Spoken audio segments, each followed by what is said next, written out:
should be alive. You sound confident. I'm not. You sound confident. There we go. We are, yeah. We're live. Nice one. Thank you, buddy. Good morning, everybody. Good morning. How's Nathan this morning? Very good, mate. Very good. Just turning my phone out of silent because I don't want to get caught out. You do right. It's sorted. Yeah, good. How are you? Yeah, steady away, mate. Steady away. It's not so bad over here today. I know no it was. snow? No snow at the minute. Just still ice. Still ice on the ground. It just it's just frozen solid. It hasn't moved for a couple of days. But no, cool. No, it's you're a bit more inland, right? Yeah. I think probably a little bit higher as well, especially if you're like in the office. I live right on the coast anyway, so even when I'm at home, we don't. Well, there you go. We get a bit of ice on the morning, like frost, and then it's gone by dinner time. Yeah, I know some of the other guys I've spoke to have said that sort of like it must be like the salt air, like the salt in the sea air and stuff. So at least it's not too bad over there, you know. If you guys can get out, is it interfering with your running at all or anything? I went out on Sunday. I did a 10k as promised. I promised it. Nice. I made the mistake of telling everyone that that's what I wanted to do, and then people started asking, "Have you done it yet?" And I was like, no. It's like, I'm gonna have to do that now. So I did it. I got it out of the way. It's done. I'm not doing it again. But it was very cold. It was 1 degree when I was running. So. Oh man. Not great. There was people like walking in, like, you know, like your 300-pound North Face jackets that are like this thick, and I'm just like jogging along in a hoodie and my hat, and I was like, It's a bit of a nightmare, this, like. Well, that's it. But should be, well, I say warming up. It's getting a little bit lighter at least, isn't it? Yeah, we're getting there. Later. Hopefully it'll start getting a bit sunny soon.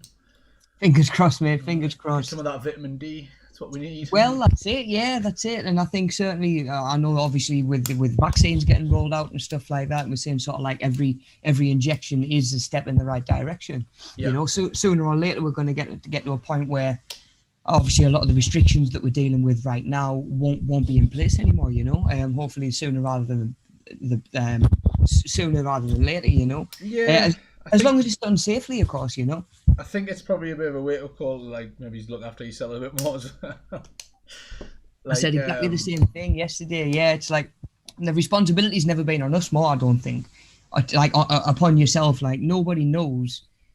Like whether you're going to sit, like you could go and eat chocolate cake for your dinner every day. Do you know what I mean? And nobody's going to really know. Like nobody's there to witness it, maybe, but it's going to obviously impact your health, your mood, all of that sort of thing as well. So it is kind of the responsibility rests with us at the minute. I think being conscious of when you are unwell, even if it's not COVID, like a lot of the time, the attitude is, well, I'm going to still go in and go to work and spread army germs around, and it's like, well. Maybe you shouldn't. Maybe the public health is a little bit more important than you going into work on that day. But, you know, a lot of people can work from home now, so maybe that won't be as much of a problem if someone's got a cold. They don't have to come in and spray them the snot all over the shop. I said yesterday, I don't think I've actually had a cold since all of this started. Right. You know, so it's almost like masks and social distancing works, isn't it? Well, you're less likely to get a cold, aren't you? Because you're not interacting in the space that you would be picking the germs up. Yeah. As much. Obviously you are. You still are. Yeah. You know, there's no 100% way of not picking up germs, but it's reducing the spread of them. It's good. But like I say, I think I think Daniel talks about it. We talked about it on Staying Connected when we were doing Staying Connected. Like in the likes of Asia and stuff, wearing a mask is like a cultural thing, but it's not to stop you getting sick. It's for when you're ill. So if you've got a cold or the flu, and you need to go out, you'll put a mask on so that because that's when masks are most effective apparently is at stopping your viral load going out. Yeah, rather than stuff coming in over. Okay. Like, it's not great as a preventative measure, as in breathing in, but breathing out. If you've got COVID, for example, and you're wearing a mask, you're less likely. I think it's like something ridiculous. I can't remember exactly how much, but it's so many times less likely to spread it if you're wearing a mask. I always assumed it was to do more with sort of like pollution and stuff like that. Like there is that air as well. Pollution and obviously air quality and stuff. I mean, I'm used to wearing them out for a walk now because it gives me face warm. It's nice, well. You get the breath back in your face. Yeah. It's good. But of course, being fit and active is a little bit harder right now, you know, with everything that's going on. Morning, Dan. He's doing the tea round. Oh, nice, man, nice. Send him my way. Yeah, I haven't managed to train in a mask though, to be fair. I know that's the fitness activities and facilities is the subject today. Yeah, I've seen a few when the gyms were open. I've seen a few people training in them. They didn't enforce it. They just said if you're spotting, or when you're walking around the gym, you have to wear your mask. So like moving from machine to machine, or from like the free weights to wherever, you'd have to have your mask on. But once you're there, sat down training, you don't actually have to have it on. Right. Which I thought was fair enough. Because it is like a bit restrictive, I think. Especially if you're on the treadmill. It can be, it can be with certain stuff. Yeah, it can be with certain stuff. The thing that you get there is like, is that more just touching your mask on and off? Do you know what I mean? Like, because obviously there's trade-off and there's pros and cons. For a lot of people, just being able to have that little bit of activity and that little bit of fitness would probably far outweigh that potential risk, you know? Yeah. And being able to do that comfortably. Rob said stop interrupting his session. Rob says milk and 2 sugars. He's gone. He's already. Oh, that's it, man. He's scarpered, man. He's scarpered. So I mean, I was kind of thinking today's a good chance to maybe get a grip for what is around us in the community that might be opening up sort of the first half of this year, or something to certainly keep an eye on. Yeah. You know, if now is not the good time to be sort of just trying to get an idea what sort of resources you've got around you, you know, what sort of classes are normally running, you know, what sort of like leisure centres, gym memberships are available, even stuff like walking groups, walking clubs, stuff like that. I don't know how many of those are still sort of active at the minute, because although it's outdoors, you know, I think obviously with restrictions being in certain days, like one household and stuff like that, I don't know how easy it is to all sort of get together outdoors and organise a walk, but you think as things start to come back, that might be one of the first things that is sort of available to us again. Yeah. You know, well, yeah, you know, it's a good chance to get a look around, you know, and if say you are using social media and stuff like that, you might be able to start following a couple of these outlets, you know, and they might be able to just let you know, we're reopening this way, we're going to be doing this. Yeah. You can sort of decide for yourself whether you're comfortable with the protocols that facility is going to be using, you know. It won't necessarily be for everybody. Go on, bud. The current guidelines I've just looked up on exercise. This is on gov.uk/guidance, national lockdown state. I'll put the link in. It's really cool. You should minimise the time spent outside your home, but you can leave your home to exercise. And it says you can exercise in a public outdoor place, and the bullet points are, I don't know why I'm not just showing you. Can you see that? Yeah. So the bullet points are: by yourself, with the people you live with your support bubble if you are legally permitted to form one, which you'd obviously have to look up to see if you were. Yeah. In a childcare bubble, we're providing childcare. And then the last one, or when on your own with one person from another household. As in exercising outside in a public place. Yeah, okay, cool. And they sort of explain what that means. So parks, beaches, countryside, accessible to public forests, public and botanical gardens, whether or not you pay to enter them. That's a bit of a weird one. Okay, yeah. The grounds of a heritage site, so Barnard Castle, if you like, and public playgrounds. If you want to go to the playground. I assume that's when you're with your kids. It'd be a bit weird if you just went and rocked them on the swings by yourself. You'd like to think so, mate. Yeah, you'd like. But you never know. So. You might want to go on the one that spins around. What's it called again? God, I don't know. Oh, what do you call that thing? Yeah. It's not a merry-go-round, but that's what I really want to say. It's not. I'm gonna have to look that up. Not the one that you sit on and you get all your mates to just spin you as fast as you can. Yeah, pretty much. Come on, I'm gonna look it up. Roundabouts, carousels. Spinning wheel. I want to know the name. It's just called a roundabout, I think. Is it? Yeah. Playground roundabout. A playground roundabout or merry-go-round. There you go. Well, right. You live and learn. Every day is a school day. So you can go on them, but you'll probably have to keep your mask on because you'll be screaming and laughing and shouting. You'll be having too much of a good time for anyone. So. That's it. Yeah, not allowed to have a good time. No. Cool, yeah. So that's the guidance at the minute. There you go. Cool. That is handy to know. Yeah. So even like looking for like walking groups and rambling clubs and stuff like that is kind of like on the back burner at the minute, you know. Yeah. So again, it's a good chance to. It's nice to be able to do stuff right now, you know, be it the online classes that we do or using other. Or other sort of means, you know, there's free yoga videos, there's plenty of free workouts online, all of that sort of stuff. But yeah, sort of having one eye on the future as well, and as things sort of, as we're looking to move forward, whatever timeline that's going to happen on, it's handy to just have an idea like, okay, I'd like to maybe, you know, when the opportunity comes to maybe go and try that, or try a gym membership here, or take up swimming, or something like that, you know. So it's just having a little bit of a look at sort of what might be around you and what's gonna suit you. I think ironically, everyone's become more active in one way or another than they ever would have. I think so, yeah, I think so, and I do think that some of that has come from accepting that, like, the responsibilities on us a lot more now, you know. Boredom as well. There's literally now, like, some people that would normally spend like 4 or 5 nights in the pub will go for an hour-long walk instead. Well, yeah, you know, sheer like boredom. Yeah, that can't hurt, you know. And I think sort of even just throughout the day, a lot of us are a lot more sedentary now. You know, we are sat down a lot more. We're maybe working at the desk all day, or even working on the couch or whatever. And yeah, it's a bit of variety, isn't it? You know, getting up and moving around. You think if you've maybe not got to do a commute now, you know, you're maybe getting half an hour or an hour of your day back anyway. Yeah. You know, you might be able to get a little bit of good meal prep in there, or you might be able to, like you say, get out for a walk or something like that, you know, and just spike that heart rate up a little bit and get you burning. So just to sort of wrap up what we've done the last couple of weeks, where we've been looking at doing your presentations and delivering those presentations. And of course, we mentioned last week we're going to do those on a one-to-one basis. So if you still got to do that, drop me an email and we'll get that booked in and we'll get that sorted and nailed, done and dusted, and that should be the end of your presentation skills workbook as well. So we'll get that one done, out the way with, and we've got a new one for today. So Haytham, I think you said that's in the links in the description as well, isn't it, for the workbook for today. Same again, if you haven't got it, let me know and I'll get it emailed across to you. Yeah, it's just drop down the description of the video and it'll be workbook, and then there'll be a link to a Google Drive. But even if you don't have a Google account, you should be able to view it, and then there should be a download button somewhere on there. Cool. Yeah, like I say, any bother, give me a shout and we'll get that sorted. You will need to be on a laptop or possibly a tablet to fill that in. I haven't tested it on a mobile yet. I might do that right now actually while you explain. Cool.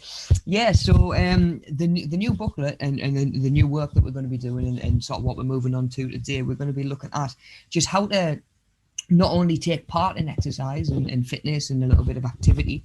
We're going to be obviously talking about how we're going to deal with that right now, you know, because that's a totally different sort of animal now compared to 18 months ago. You know, when we had obviously a lot more sort of stuff at our disposal, but yeah, looking forward as well. How we're going to be able to do it as things open up and restrictions sort of ease, you know, and just looking at sort of doing it safely as well, making sure that we're doing it safely, and a lot of the sort of some of the stuff that goes on in the background, you know, that you might not necessarily think about. So you're talking about obviously sort of like risk assessments in the gym and stuff like that, and just making sure that you're doing the exercise that you're kind of suited to and you're not going to injure yourself, and you can give that advice to other people as well. You know, you might be able to say, oh, give this a go. Not necessarily in terms of like rehab or working around injuries and stuff, but even just a little bit of recommendations, you know what I mean? Like, oh, you're trying to lose a little bit of body fat, try doing this, you know, that's where we're trying to get to. So if we can spin onto the first slide, bud, if you don't mind, we've got just a little crossword to do to get us started. So we've got our clues down at the bottom, so we'll take 10 minutes or so. Yeah, I'm just moving the camera and that around so they can see. Oh, nice one, cool, yeah. I try, and as I'm putting it together, I try and think about where the borders and the cameras and that's got to be. It's the banner normally, but I can turn that off on this slide, it doesn't matter. Yeah, cool. I can also play the old Kevin MacLeod Happy Game Show 1 hour loop of music. Happy days, mate. Loud, right, you might have got your ears blasted off there if you were listening. Yeah, so sorry guys. Okay. Cool, yeah, thanks man. So yeah, we'll just take 10 minutes or so and just same again, just start with some of the ones that are maybe a bit more obvious that might jump out at you, maybe sports or activities that you've come across before. And then we'll take a little bit of time to just sort of break it down and go through before we start looking at some of the fitness classes that are available as well, some of the more sort of common ones that you might come across. I mean, there's sort of that many out there as well, different fitness classes and different, like especially the last few years even, you know, there's new stuff coming through, and the name sometimes doesn't really give you an idea of... What, you mean like CrossFit? of what the class is going to involve. Yeah, you know, a hot yoga. Hot yoga, yeah, yeah. I know what it means, but like when I first heard it, I was like, "What the hell is hot yoga?" Yeah, yeah, it's why to the heat, like.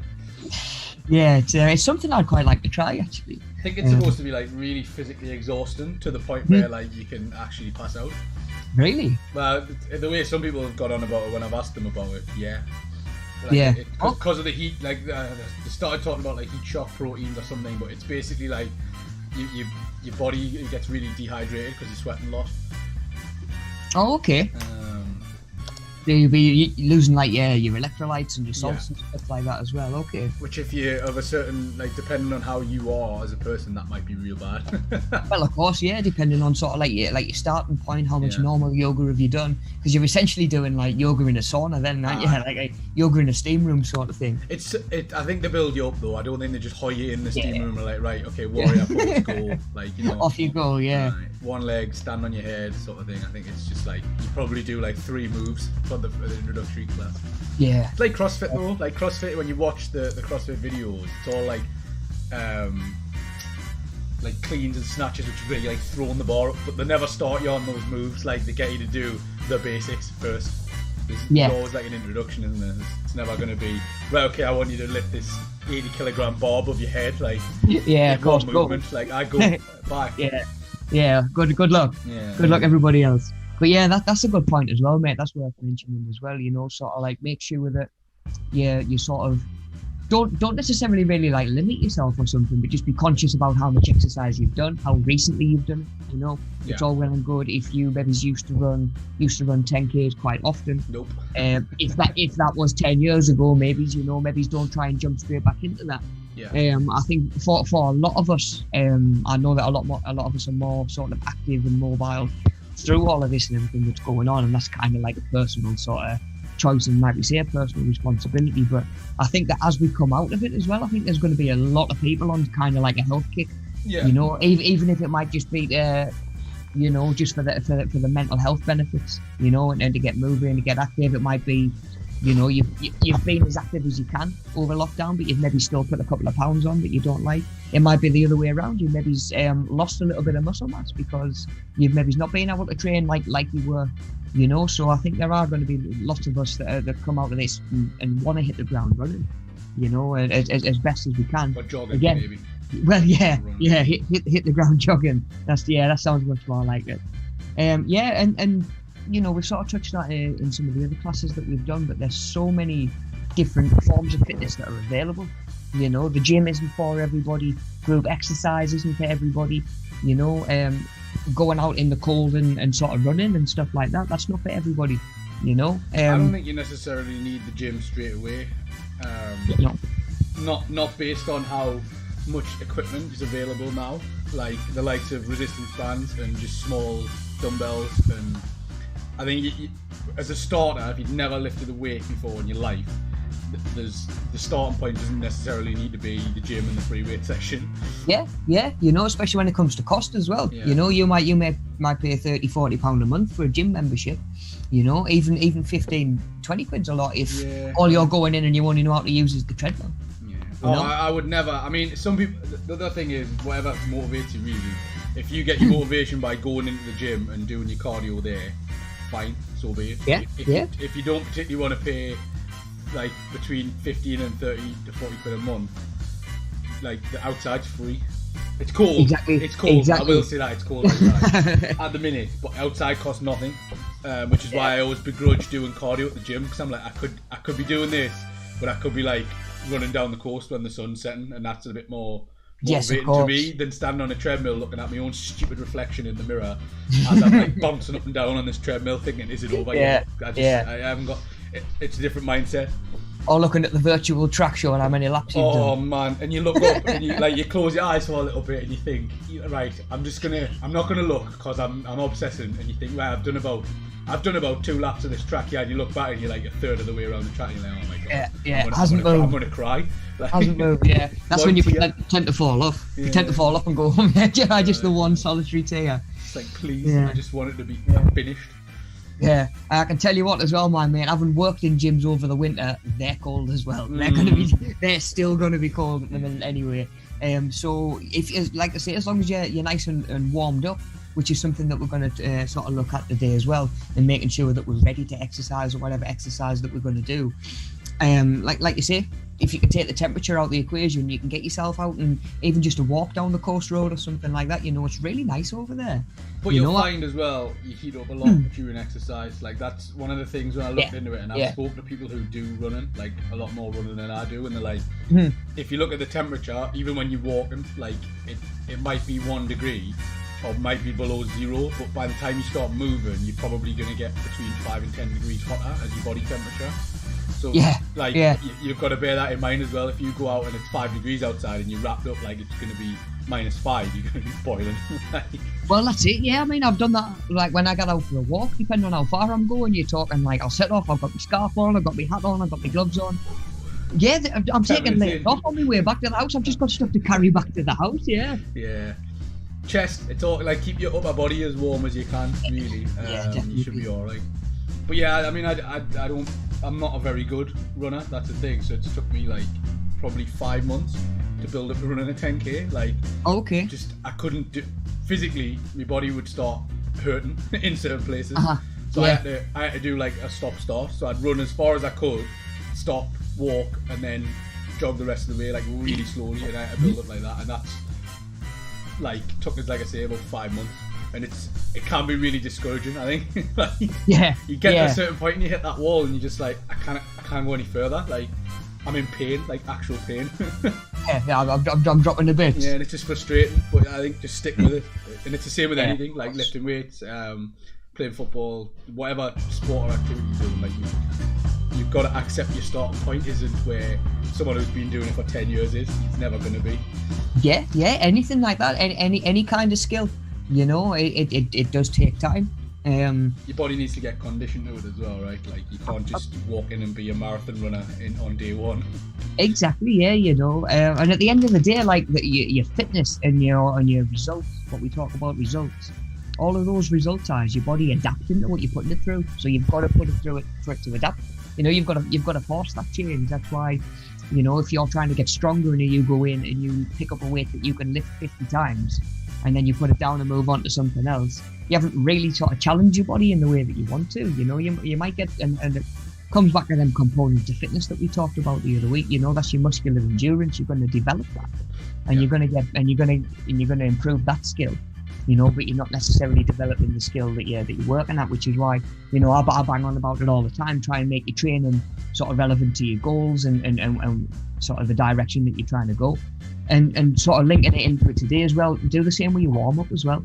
If you're going to do a bench press, if you're doing chest day at the gym, just for example, getting on the treadmill and walking for 5-10 minutes, it doesn't necessarily warm anything up that you're going to be using. Yeah, your heart rate will come up, your body's going to warm up a little bit, but you're not necessarily warming up the joints that are going to be working, the muscles that are going to be working, and obviously all the ligaments and tendons that go with that as well. So it's important to sort of link that in as well. At the same time, if you were warming up for a run, obviously you're doing your press ups and stuff like that. It's getting you moving again. It's going to bring your temperature up, but you're not warming up your sort of your leg joints. Your lower back, your core to sort of protect your spine as well while you're running. So just try and make your warm up as relevant to your exercise as you can as well. Yeah. I think general mobility as well is quite good. Like mobility exercises, so like just general stretching, getting like you said, your joints moving. So doing like things like just a few lunges and like holding a squat. Like if you do that before you go for a walk, you'll feel a lot looser.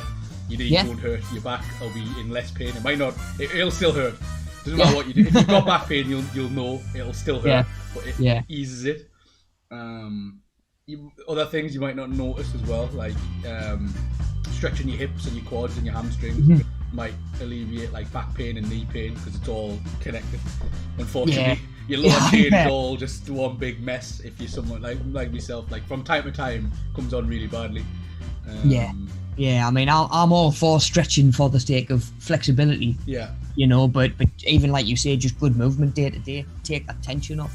You know, I get quite tense sitting down as well. My neck gets very tense, so I end up sort of hunched over, and that's quite good to just every so often just stand up and stretch your back and your neck. And yeah, I think we all do it. You know, I mean, I'll catch myself leaning over to one side a little bit. You know, even when I'm sat typing. When I'm driving, I'm terrible for it. Yeah. Do you know what I mean? Like all the weight on sort of like one bum cheek or something like that, as I'm maybe using like my clutch leg or something like that. It's not drastic. It's not a huge difference, but it's only when you really sort of think about it you realise that. Yeah, I seen a post about like if you've got like something in your back pocket, like your wallet or your phone, and you sit on that, like it ever so slightly tilts the way your spine sits. So over time, one muscle's going to be working a tiny bit harder than the other one, which gives you a little imbalance. Which when you walk, it sort of knacks it up. Yeah, I mean, a nightmare, really.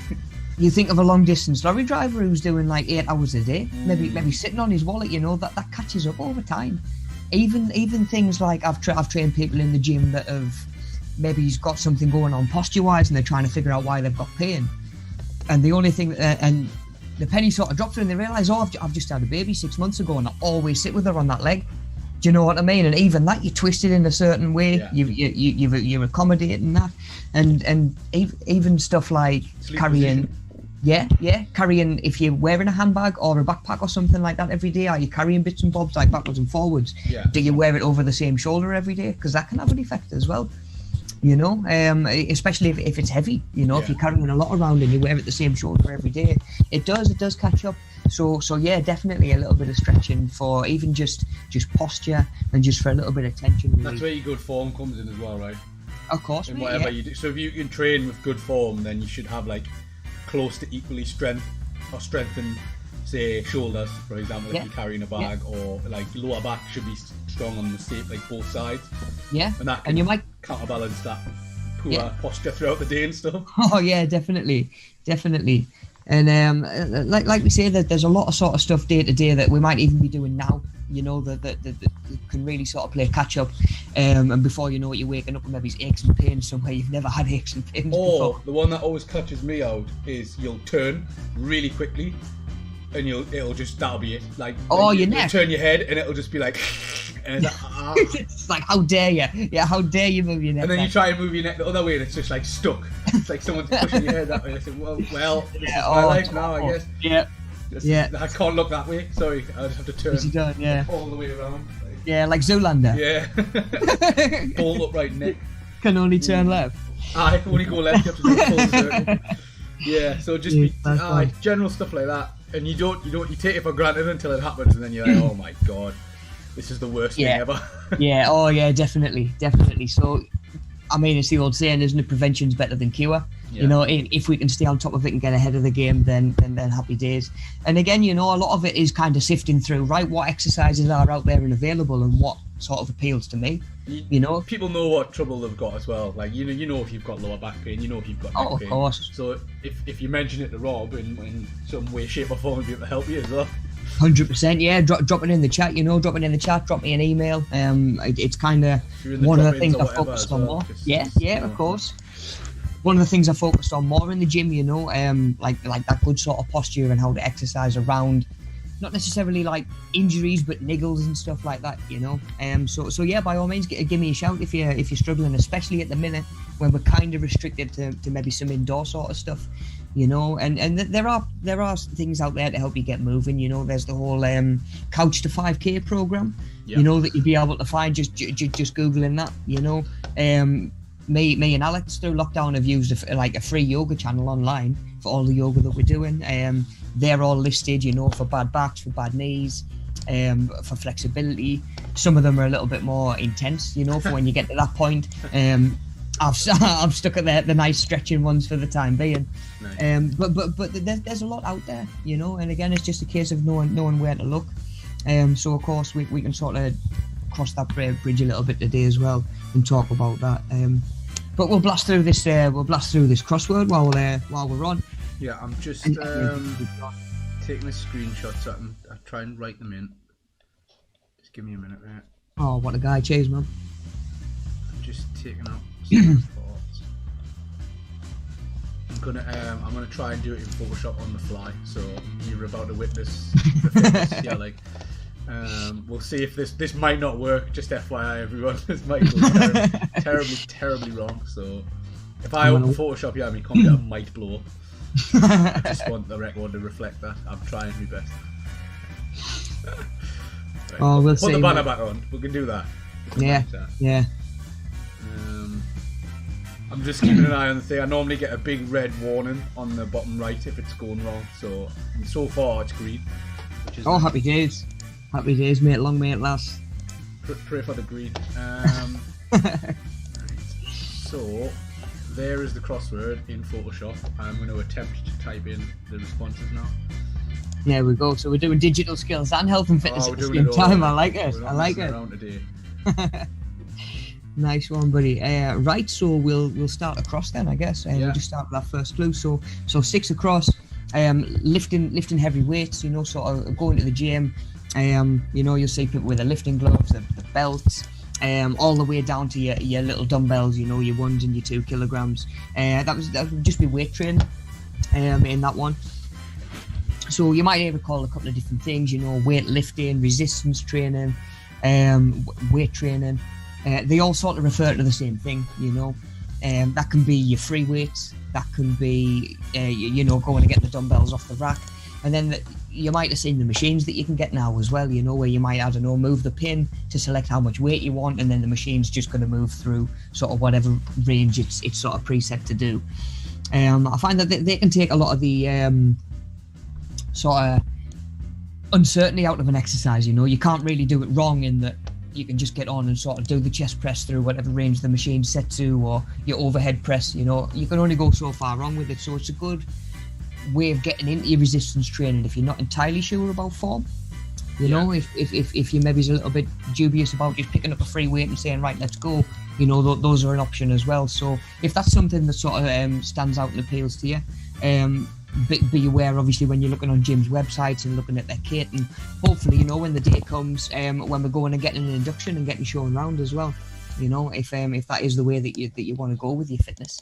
The induction, it asks questions because a lot of the time with the inductions, you just sort of, they just show you around and they say that's that machine. But if you're not sure what it does, just be like, well, what does that do? Like? Yeah, well, as someone who's done a lot of inductions, the best information you could give someone would be obviously your goals, your training history. I always used to ask, like, what made you join the gym now, rather than like a month ago. What sort of triggered that? Yeah, you know. And it's surprising what you can really sort of get into and sort of figure out people's motivations and stuff like that. If you can say to people, say a gym instructor, look, don't necessarily show me every machine you've got, show me the ones that work, say your shoulders, because that's what I want to work on. They can really focus on that, you know. And then again, any good gym instructor, even if you're not in an induction, if you were to walk up to on a gym floor and say, excuse me, would you show me how this machine works? You know, they should be coming over and showing you that, you know. So it's not even necessarily a case of, right, you've got to memorize absolutely everything, you know, on one induction, and then it's like, oh, good luck, you're on your own. Right. You've got to pay for personal training beyond that. That's not the case, and it shouldn't be the case, you know. So more obviously just try and build that relationship with at least a member of the staff. Just that you feel comfortable going up to and saying, look, will you give us a hand? And in time, of course, you get used to seeing other faces in the gym and people that are training regularly as well. And you get to the point where you might ask them for a little bit of help, you know, and you're building the social side as well. But yeah, definitely those inductions are a good chance to sort of ask questions and get your goals and stuff across any gym member, you know. Which you're not necessarily going to get in certain other activities. Okay, buddy. So you've got that one in, yeah? Nice. Okay, so 2 teams, 11 players on each team. We have got football. So 8 across, footballer. I can barely bring myself to follow it at the minute. We don't talk about that. No, we don't. I'm having these are getting a bit stretched out, so we'll have to just bear with it. It'll be a little bit funny to look at, but there you go. Oh, nice. I'm doing the best I can with Photoshop. That's good, mate. Nice. Okay, so 9 across includes breaststroke, front crawl, and butterfly. We've got swimming. You know, really, really good for taking the weight off your joints, because it's a weight bearing exercise. You know, the resistance of the water is going to take some of the weight, so it's good for if you've got sort of pain in your knee, back, hips, any other joints, stuff like that. Swimming's a really good place to start, because not only have you not got all of your sort of body weight on your joints, but you've got a little bit of resistance to work against with every movement as well. You know, even just moving around in the water is harder than doing it on land, you know, or sort of doing it normally. So your joints are going to be working as well. You know I bang on about doing free weights and working all those little stabilizing muscles, you know, that sort of protect your joints. You know, of course, everybody knows you've got your pecs that sit on your chest. We don't necessarily think about some of the other muscles that protect your shoulder joint when you're doing a bench press, you know, and swimming's going to work all of those little joints as well. Good for like a warm up or a cool down as well, you know. I mean, how many leisure centres, gyms, community centres, stuff like that might have like your gym and your swimming. You know, it might have a sauna and a steam room included as well. But I used to like doing my training and then going for like just a little swim or something like that, relax afterwards. Yeah. But, yeah, swimming's really good for you, really good, because you're constantly burning calories as well while you're moving around. Okay, 10 across. 10 across, 7 players. Each player has their own position, no walking with the ball. We've got netball. Nearly said Netflix there. You tell me, tell me. 10 across, yeah. 10 across, mate. Yeah.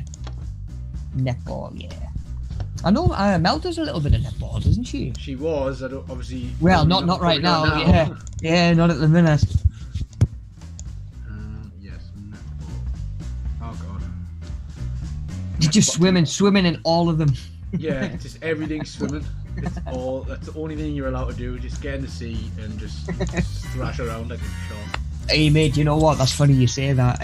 We up until December, start of December. Yeah.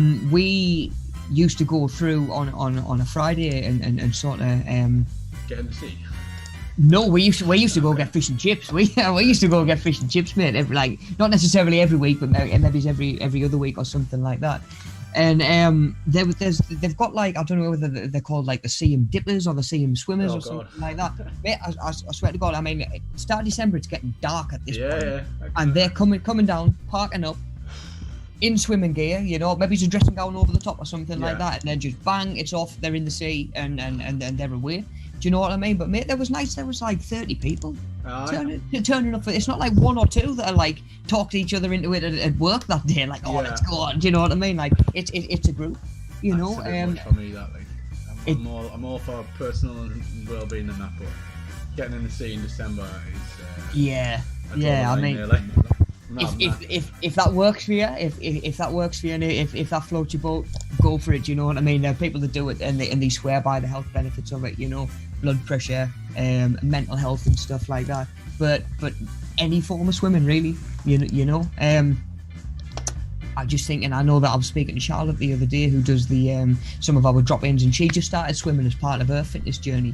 About a year, maybe 18 months ago, and she was really enjoying it. You know, it was helping out with some of the other stuff she had going on. And now we're at the point, obviously, we can't really use them as we're opening up. And when they were open briefly, it was a case of you've got to get changed at the poolside, you know, or dry off at poolside and stuff like that. So really, really difficult to do, but that's something that you might be thinking to yourself, you know what, with some of my aches and pains and niggles that I've got going on, I'm going to do a little bit of research now and start looking into what swimming's available nearby. Start saving, you know. Does it require a membership? Don't get to, if it's something that you really want to do and you think that's going to help you, don't wait until the gym's open again and these facilities open again and then realise that obviously there's a members fee and stuff like that, there might well be. If that is the case, you can maybe start saving for that now. Do you know what I mean? Even just like a little bit that you can put across. Okay, I got the unbranded version of this. I've saved £1. I'll put that into my exercise fund. Anything like that, you know. I've even said like any time that you get up and do a bit of exercise, instead of putting the heating on, you save money. Yeah. You know, at the end of the day. Yeah. Yes. Stick a jumper on. Yeah. I sound like my dad now. It's all coming true. I think I think the metamorphosis is complete when you get your own thermostat. I think that's the one, isn't it? Yeah. I'm not spending that money. That's the one. I can just live in this junker forever. Yeah. I'll just freeze. One day spending money. But yeah, it is something that we could be looking at sort of with a little bit of pre-planning now as well, you know. If swimming sounds good, if it's something that sort of appeals to you, start doing that little bit of research, see what's around you, see how much it's going to cost when it is available, and start planning for that, you know. Like I say, it's a good time to get a chance to sort of just get our bearings of what is around us. Yeah. Yeah, okay, so we've done the across one, so on to down. So a bit like walking, but a lot faster. We got running. Yeah, 2 seconds. I'm just tidying up the football one because it's a bit of a mess. I just seen there, following along on my phone. So what one? Where are we at? One down, yeah. We are on, yeah, one down. So one down is running. It certainly is, mate. It certainly is. I just need to change the text direction, and I always forget how to do this.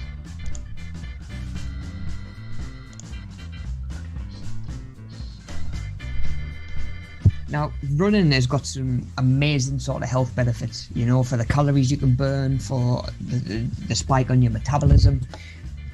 You know, it really does have its place. I've got a lot of respect for someone who'll train and do a marathon or a half marathon or even like a 5 or a 10k or something like that. Because it does take training. Haytham, you'll know yourself from any of it. You know, you sort of mentioned earlier on, it doesn't come easily. Nope. Pushing yourself at it doesn't come sort of easily. But it has got a lot of obviously positive benefits. And at the minute, I'd say one of the biggest selling points of it is that we can actually do it. You know, we're going to talk about a lot of stuff today that's on the horizon and stuff that we can work towards. Running is something that, as long as we can go outside, there's no restrictions that can stop us doing that. You know, when it's a choice between walking and running, I would always say think about your reasons between picking either. You know, if you're, because Haytham, I know you play like a little bit of football and stuff like that, so being able to run, being able to move, like that sort of thing is going to come in really handy and translate to a hobby for you. Yeah. You know, it's like training for it, really, isn't it? Yeah, it's got its purpose. Now, if all you're wanting to do is be a little bit fitter or drop a little bit of body weight or you know, even just getting a little bit of fresh air, don't sort of talk yourself into running because you feel like that's the only way to do it. You know, thinking that might be the fastest way to get where you want to be. I've trained with people in the gym and spoken with people in the gym over the years, and I'll say to them sort of, why are you running? Why are you on the treadmill? Why are you running? Yeah, why is this like the third time I've seen you do 45 minutes on the treadmill this week? Just out of curiosity, do you know what I mean? Because if I can point someone in the direction where they're going to get more out of their time, then I will do, you know, and really sort of digging into it. Do you really need to do all that running? Probably not, even if you're doing it like as a hobby. Even if all you're doing is running, you maybe don't need to do it every day.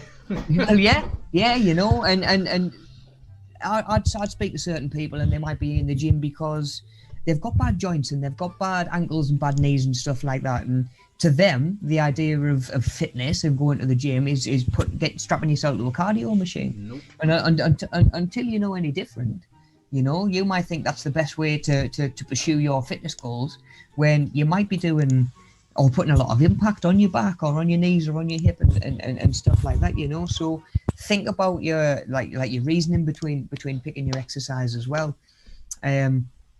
Like I say, you don't necessarily need to be doing a load of running unless you're trying to get better at running. You know, you can get a lot of the same effects from maybe speed walking, you know, or if you've got the luxury of having some resistance kit at the minute, put yourself a circuit together. You know, you're still going to bring your heart rate up. Your heart and your lungs are still going to work. You're still going to get those benefits. But you'll be obviously like stimulating muscle as well and developing muscles. So it's not just like a one size fits all sort of thing where everybody's fitness journey is going to involve a load of running and that sort of thing. So yeah, again, just think about where you are, acknowledge your start point and honor your start point as well. and you work up from there, and you're less likely to get yourself an injury or something that's going to set you back. I've always said slow and steady. You're better off going one step at a time and taking it easy than going in straight at the deep end, injure yourself, and need to take 6 months off. Yep. Because in 6 months' time, you've not only got to start again, but you've got to find the motivation to start again.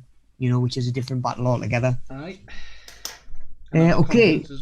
Well, yeah, that's it. The confidence to do it after you've hurt yourself, and you see it in a lot of athletes and stuff like that. Footballers who've broken their legs in the tackle when they come back from their injury, are they hesitant to go in for a 50-50? Or something like that. I mean, of course they have. They've got any sense. Yep. I would be. So yeah. Prevention's definitely better than cure. Okay, so we've got we did running. If you 2 down, you can score 3 points if you shoot from far away. We've got basketball.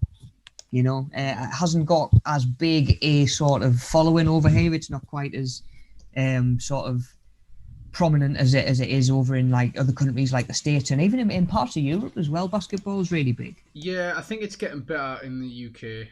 It is. I mean, when we can, me and Alex will go up to Newcastle to watch the Newcastle Eagles play. Yeah. Just in like the British Basketball League. But the fitness on these guys is insane. I'm going to give a shout out to Mr. Kobe Bryant, who was one of the hardest workers that I've ever heard about, read about.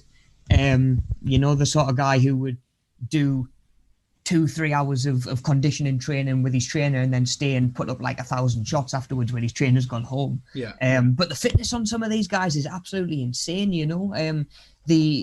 I've always said that's something that involves sort of stop-start running. Football, basketball, when you're a lot of end-to-end stuff, you're accelerating and slowing down. It's a different sort of running and different sort of fitness to just doing your marathon, or it's like a sort of one foot in front of the other. Yeah, of course. I think there's times where it needs to be a lot more explosive. And yeah, I mean, you've just got to look at some of the training that they do. And in certain sports, you can see certain aspects of training and especially the cardio sense that translates really well into the gym and circuit training and stuff like that. And I've used some of it, running through cones, running through tires, obviously shuttle runs, anything like that.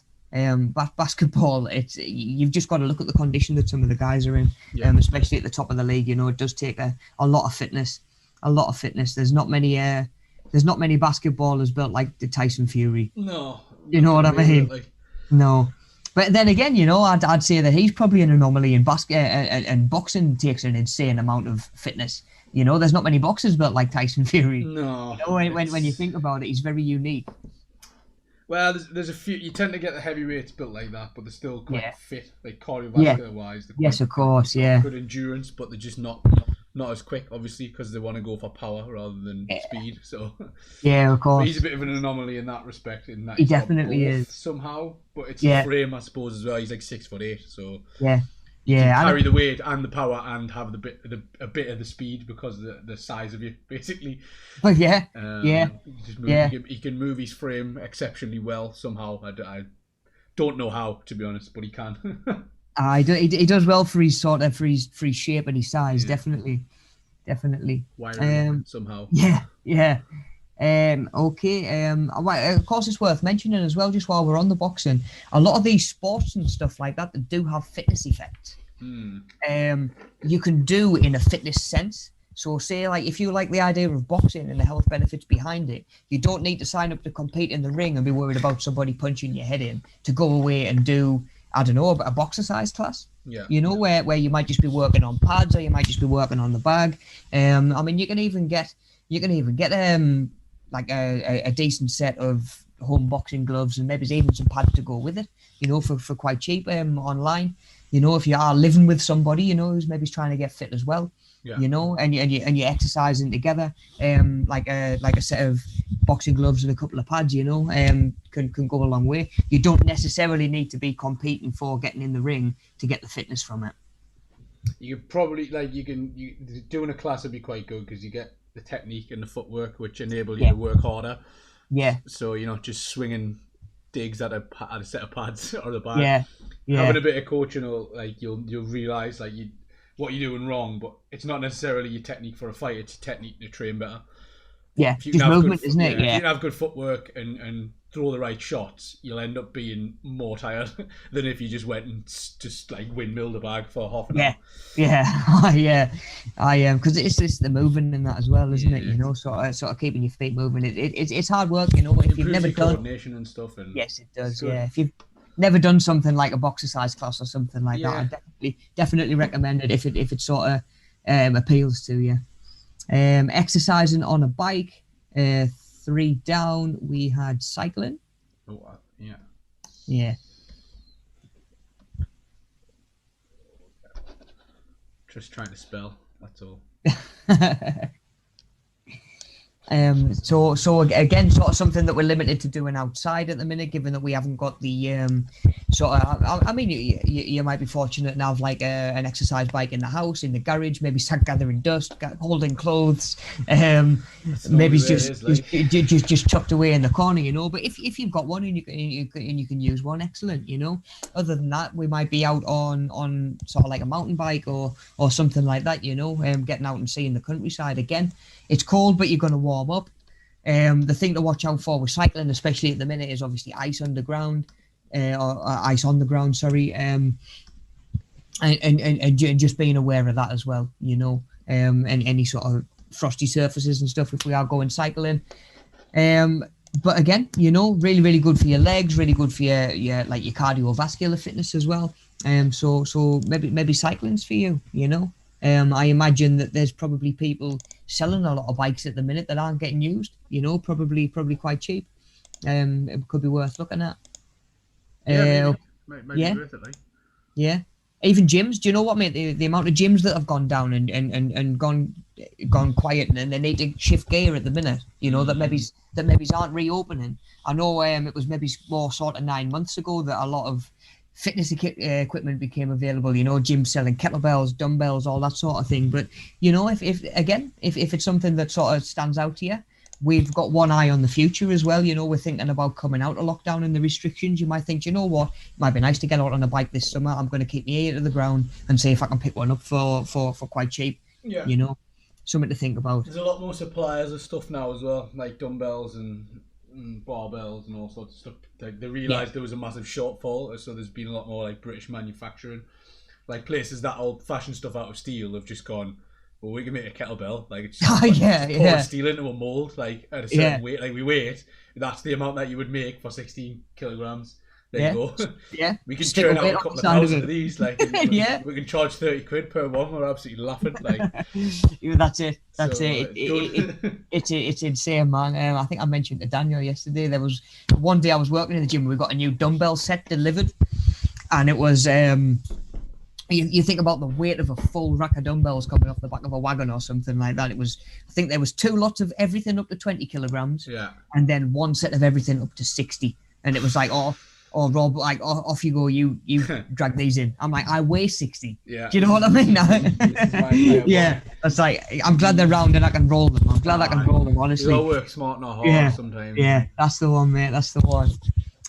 Okay, so number 4 down, we've got so Latin, salsa, ballet, all forms of dance. So we've got dancing.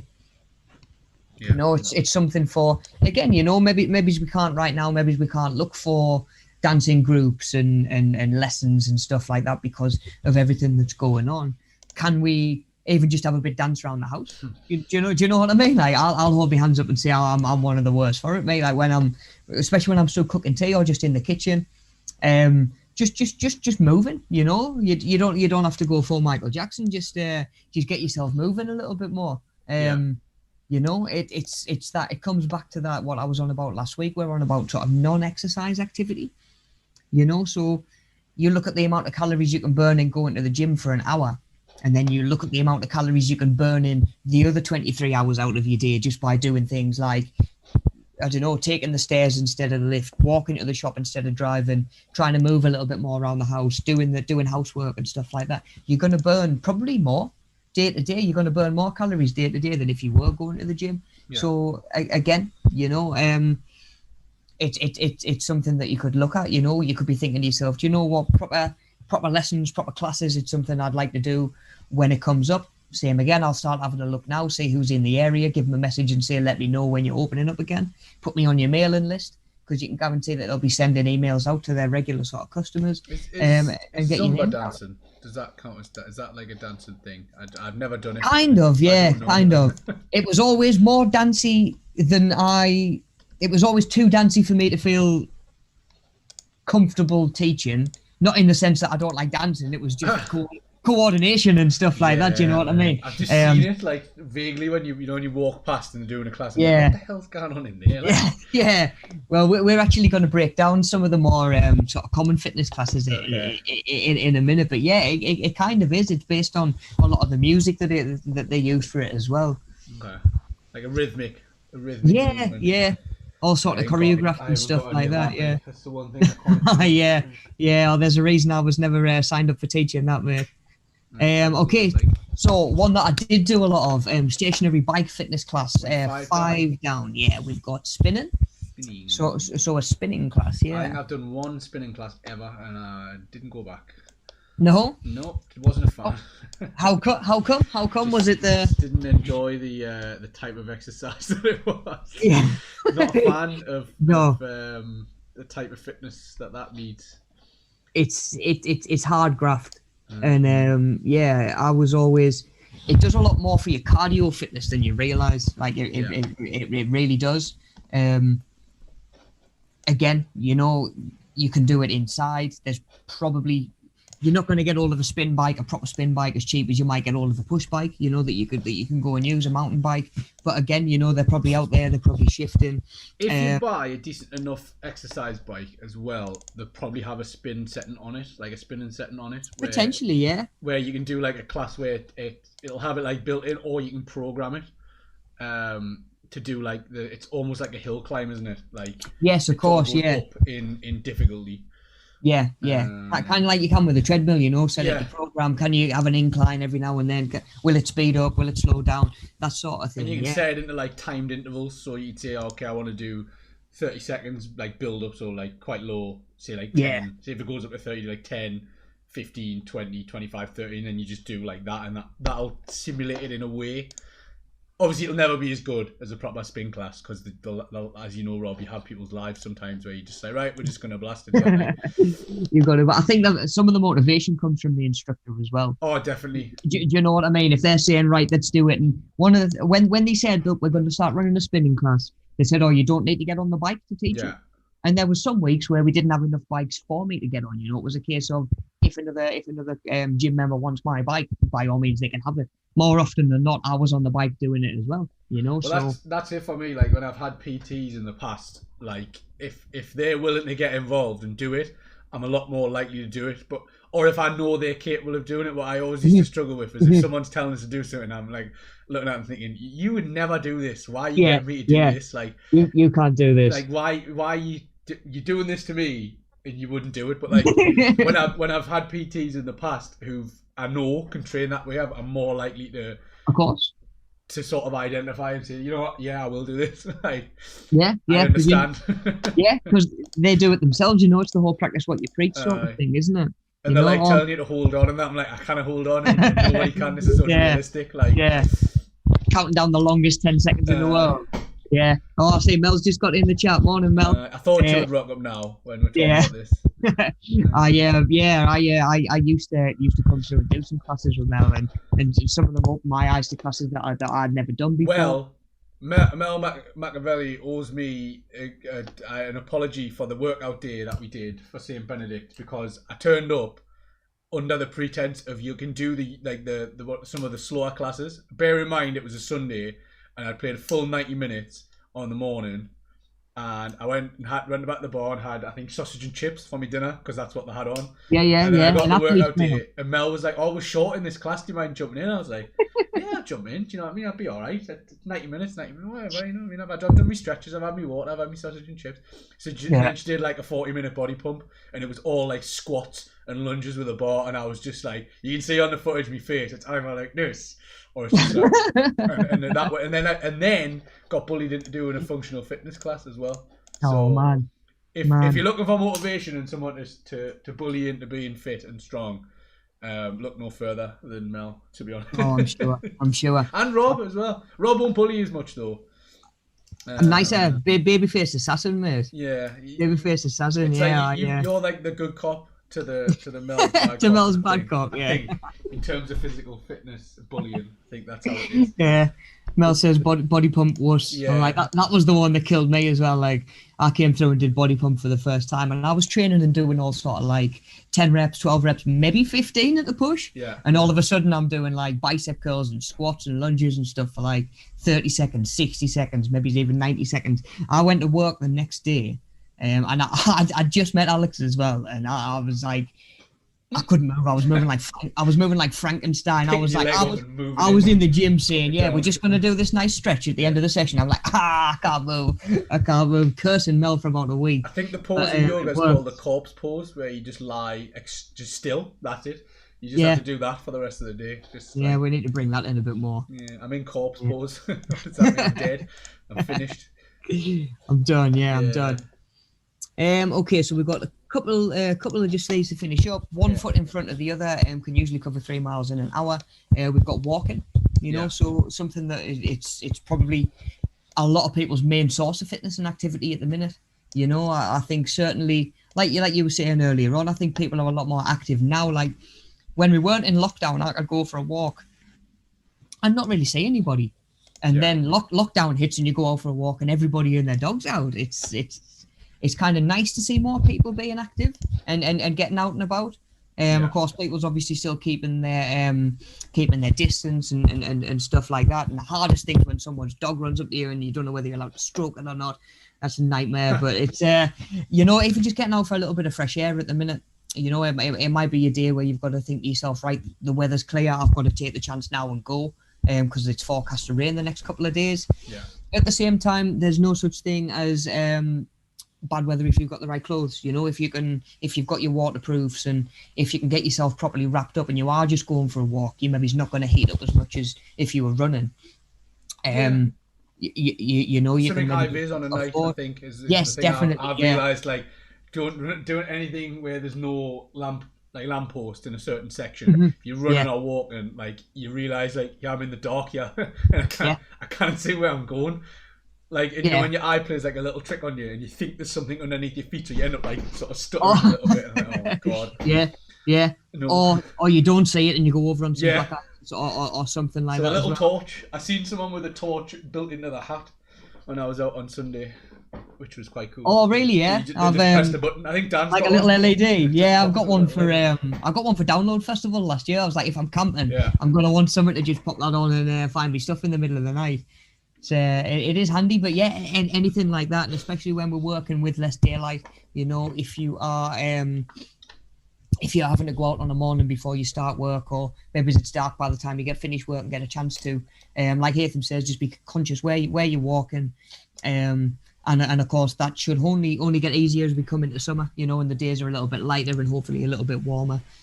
6 down was walking. 7 down, you need an oval shaped ball to play this sport. We got rugby. Mm-hmm. Again, something that I've never really followed too much, but we had to do it for like a term or two in school, and even then, there's not much more incentive to make you run when there's some big guy wants to absolutely clatter you. Yeah, especially when you're an ectomorph through and through. It's like, I'm going to move as quick as I can, and if I don't, I'm going to know about it. But again, in their training and in their training camps and stuff like that, they'll use a lot of cardio sort of training and a lot of sort of activity and sort of sports-based training. So you might look at a certain athlete from a certain sport and think, I'd quite like to have that sort of shape, that sort of body style. You don't need to look at what the sport is necessarily. You can look at the way he trains. Yeah. Like I say, I looked at somebody like Kobe in his conditioning, or LeBron James or Michael Jordan, and just look back and look at some of the training that they've done, and you can see why they're doing certain things, and you start doing that yourself. Basketball might not bother you. You might just look and see that physique and say, oh, okay, I'm going to try some whatever he does to be in that shape. And again, now's a good time to sort of have your ear to the ground and keep your eyes out and just see what is available and maybe get yourself signed up for a couple of things that'll let you know as and when they're coming back. Yeah. Yeah. Okay. 11 down. Last one to finish this up. Small green ball, 2 rackets. Sometimes played on grass. We got tennis. Again, it's a lot of that sort of. It's definitely a summer sport. The old. It is. So it is. Yeah. No problem. Definitely. It's very sort of, again, it's very sort of stop and start. It's change direction. You've got to be agile as well as quick. Can you do, again, you might be thinking to yourself, do you know what, when the summer rolls around, I might try and get a little bit of tennis in if I can, if you've got the facilities nearby. Can you start doing a little bit of like stop-start running, to build your fitness up? I was training one client once who she was training for the TA, like the reserves. Yeah. And she needed to get to a point where she could do a certain distance in a certain time. And she'd never run before. And again, like you said, you've got to build yourself up. So I would get her to run, pick like a street with plenty of lampposts on and say like run from this one to this one, then walk to the next one and recover, then run again, and you're getting that sort of stop and starting, it's not just that sort of steady away. Yeah. You're accelerating, you're decelerating, and that's going to transfer really well over into certain different activities, so again, I try what to you mix want it up in that way. Yeah, like I don't just always do a distance because it's pointless. Like if you want to do anything like rugby or football or basketball or even running in general, I think like things like netball as well is on there. Like if you want to do any of that, even tennis to a degree, like just doing a flat 10k twice a week, you'll be really fit. You'll have really good endurance, but like you won't necessarily be able to do short, fast bursts, which is what you need in. I think especially in something like rugby. Like if you look at the size of them, like they probably wouldn't be able to run a good 10k time, but I bet they're pretty well. I know they're quick. Like fast over like 50 to 100 meters. They're very quick and very. They've got a good recovery time to go. Just do it again. Like powerful, explosive, isn't it? Like you say, it's short bursts. And somebody like that, if you were to say, right, you have to do 2,000 meters, they're not going to find that quite as natural. You know. No, they'll be able to do it because they're in decent condition, but it wouldn't be a good time. Yeah. And I think like basketball is a bit weird because it's sort of everything, and I think football is a little. Basketball is even more weird because you need the upper body strength as well. So like footballers don't really need. They do a little bit, but they don't need as much upper body strength as like a basketballer does, and the court's really small, so they need endurance because the games last ages. Well, yeah. But they also need the power to jump and the upper body strength to be able to hold people off and obviously like take the shots. Even just lifting the ball up above there when it's like the fourth quarter, like your arms are tired by that point. So it's just there's a whole mix of stuff going on. Same with rugby as well. Like you've got to pass and catch and run holding the ball. Football's a little bit different in that respect. But just whatever you want to do, you're gonna get. If running's all you want to do, then just look at running and how can you get cardiovascularly fit. But if you want to do all the other more explosive stuff, it can be a bit more enjoyable, I think, and you have to train a little bit less, I dare say. Not less, but it doesn't last as long. It's just more focused, isn't it? You've got more of an idea what you're doing when you're training. Mel says interval training is really important for sport. It is, that sort of that stopping and starting. Again, coming back to the basketball, you might play 2 minutes like full out, and then someone calls a timeout and you stood for like a minute or 2 minutes, and you're like, and then that's your chance to recover, and then you're back into it again. Well, the old cliche in football is you get your breather in there, is what they'll always say to you. What that means is cover the length of the pitch, get back to where you're supposed to be, then you have your breather. So if you've gone up for a corner or you've ran down the wing, don't just stop where you are. You've got to go and get back in the way you're supposed to be, and then get your breather. Like that's the idea. Can you do that little interval, and then you'll get a rest at some point. The action's going to be away from you. You're not going to be involved. You are going to get that chance to take a couple of deep breaths and hopefully recover. Yeah, of course. And, that sort of links into what we were saying the other week when we're looking at different components of fitness as well, and developing them individually as well. Cool. And there's a lot of classes out there as well, granted, not right now, not available right now, but again, you want me to spin on to the going forward. Slide, yes, buddy, if you don't mind, cheers, man. Okay. While you explain that, I'm going to go to the toilet because I've had lots of me big bottle of water and I need a wee. I'll go 2 minutes. Cool. So we have got like a lot of different activities and a lot of different classes out there that are available when things are open. You know, certainly like in the Sunderland area, in the South Tyneside area, there's all sorts of different stuff we can look at doing. And again, now might not be a bad time to start having a little bit of a look and scout around. You know, what stands out to you. It gives you time to look back through. If you find like a social media page of a fitness group or something like that, you might just have a look through, see some of the members' reviews, some of the comments, see how even drop them a message, you know, if you've got any questions. And it's a good time to start planning ahead. Then you can think to yourself, right, if these are coming back in the summer, you know, can I start gradually buying myself some fitness kit, you know, over the next couple of months, rather than say like, right, I'm going now, I've got to buy all my new fitness gear and I can't afford it. You know, make that a little bit more manageable.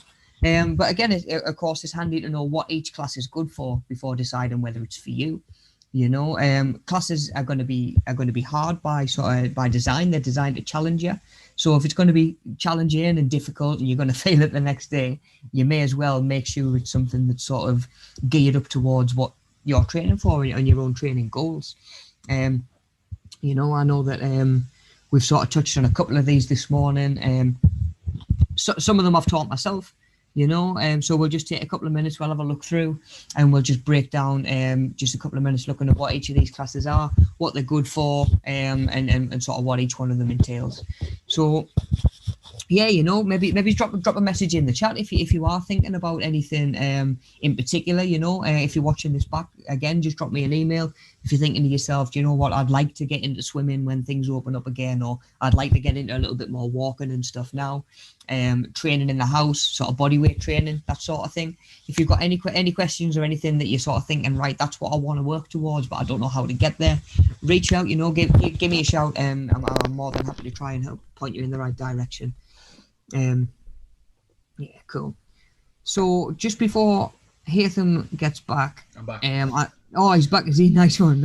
I didn't see you slink back, mate. I've just been quite. Yeah, I've got the PowerPoint up. I never noticed. Cool. It's sneaking back in there. So yeah, if we can move on to the next slide, then please, dude. Yeah. So yeah, just starting to break them down a little bit. You know, we've got your spinning classes. You know, so we've got an indoor fitness class on stationary bikes. Each bike's got a small dial on it where you can add resistance. Yeah, so you've got like a little dial, and the more you turn it clockwise, the harder it gets to pedal. You know, vice versa. You can come down the other way, and it'll make it easier. And that's going to give you just a little bit of variety for the session. So you know, you're going to have different tracks. The way I always used to teach it was choreographed to the music. You know, so we'd be pedaling along to the beat of the music. If a chorus kicks in, maybe turn your resistance up and really go for it. Stand up, you know, so you can get your weight over the pedals and really like drive, that sort of thing. But you might do sprints, you know, where your resistance is going to be low and you just go on as fast as you can. Intervals, just like we were just talking about there, but in interval training, you might be sprinting, then slow down. You might be sort of doing a lot of resistance and doing like a climb or something like that, and then easing off. And then certainly like standing climbs, seated climbs, and recovery as well. You know, there'll be some positions where they'll say just knock your dial all the way down, drop that resistance off, and maybe just catch a breather. You know, I don't know whether that was just me being nice. I don't know whether Mel's a little bit more brutal when she's taught it, but I used to, even just every now and then, you know, if you can kind of in that interval sort of sense, if you can get like 15 seconds breather even, you might be able to push that next set that little bit more, a little bit harder, and get like the output. Doing sprint as well, right? Like that, you need that recovery because you can't maintain like a sprint for as long. So you need, like, say if you're doing a sprint for a minute, you might need a 30-second rest, or whatever the time is. Might be, you know, 10 and 30 seconds or however you're doing it. Yeah, you'll struggle to keep up your sprint for any longer. Really. Yeah, if you're working at maximum output, you're probably only going to keep it up for 15, 20 seconds tops, you know. So you're going to want a little bit of recovery in there at some point. It's just a case of how it's done. And of course, you know, with all these classes, each instructor is going to run things a little bit differently, you know. So you might just find an instructor or a certain style that you like, and you'll tend to stick with it, you know. So do you when you do the classes, does everyone pick their own resistance? The way I used to do it was because of, if you go into the beat of the music, if you've not got enough resistance on, you'll be off beat. Right. you'll be going too quick, and if you've got too much resistance on, you wouldn't be able to keep up. It's like pedaling in treacle. Yeah, pretty much. Yeah. So I would say like get to the point where the beat is enough, or the resistance is enough to hold you on the beat, and that's going to be your start point. And then from there, I would have cues like turn your dial a quarter or turn it half, give it a full turn, something like that. And of course, obviously bringing it back down as well. Now, if I would always say to people as well, if you're struggling to keep up with the beat, or you're really struggling, if I say turn the dial up and you don't, it's not the end of the world. You know what I mean? I'm not going to get off on my bike, storm over to yours in front of the whole class, and turn your dial right up. Yeah. You know, it's their fitness class. I'm there to work myself, and obviously I make sure that the intervals that you've got set up are sort of manageable. But again, everybody's going to run that differently. Some spin classes, you have got an instructor going around who's not on a bike, and he is just turning people's resistance up, you know. So again, it comes down to the instructor, and it comes down to the way that it's run. But you can maybe, again, if you're doing a little bit of research, can you maybe pull up videos online, you know, be it their own sort of promotions and advertising and stuff like that. Mel says she always turns them up. I thought so. Yeah. I thought she'd be going around turning the resistance up. Yeah, that tracks for Mel. Yeah, that's right. Mel all over. Yeah, speaking of Mel, like I said, bad cop. That's what I'm saying. Yeah, she's the bad cop, like, definitely. Speaking of Mel, let's move on to body pump, because it absolutely wrecked me. It was it's like a barbell class where generally you're going to use like sort of lightweight barbells, and you're going to be able to control what weight goes on for each exercise. So of course, a lot of these classes have got like a lot of different kit and stuff that you can put together to make your own barbells up.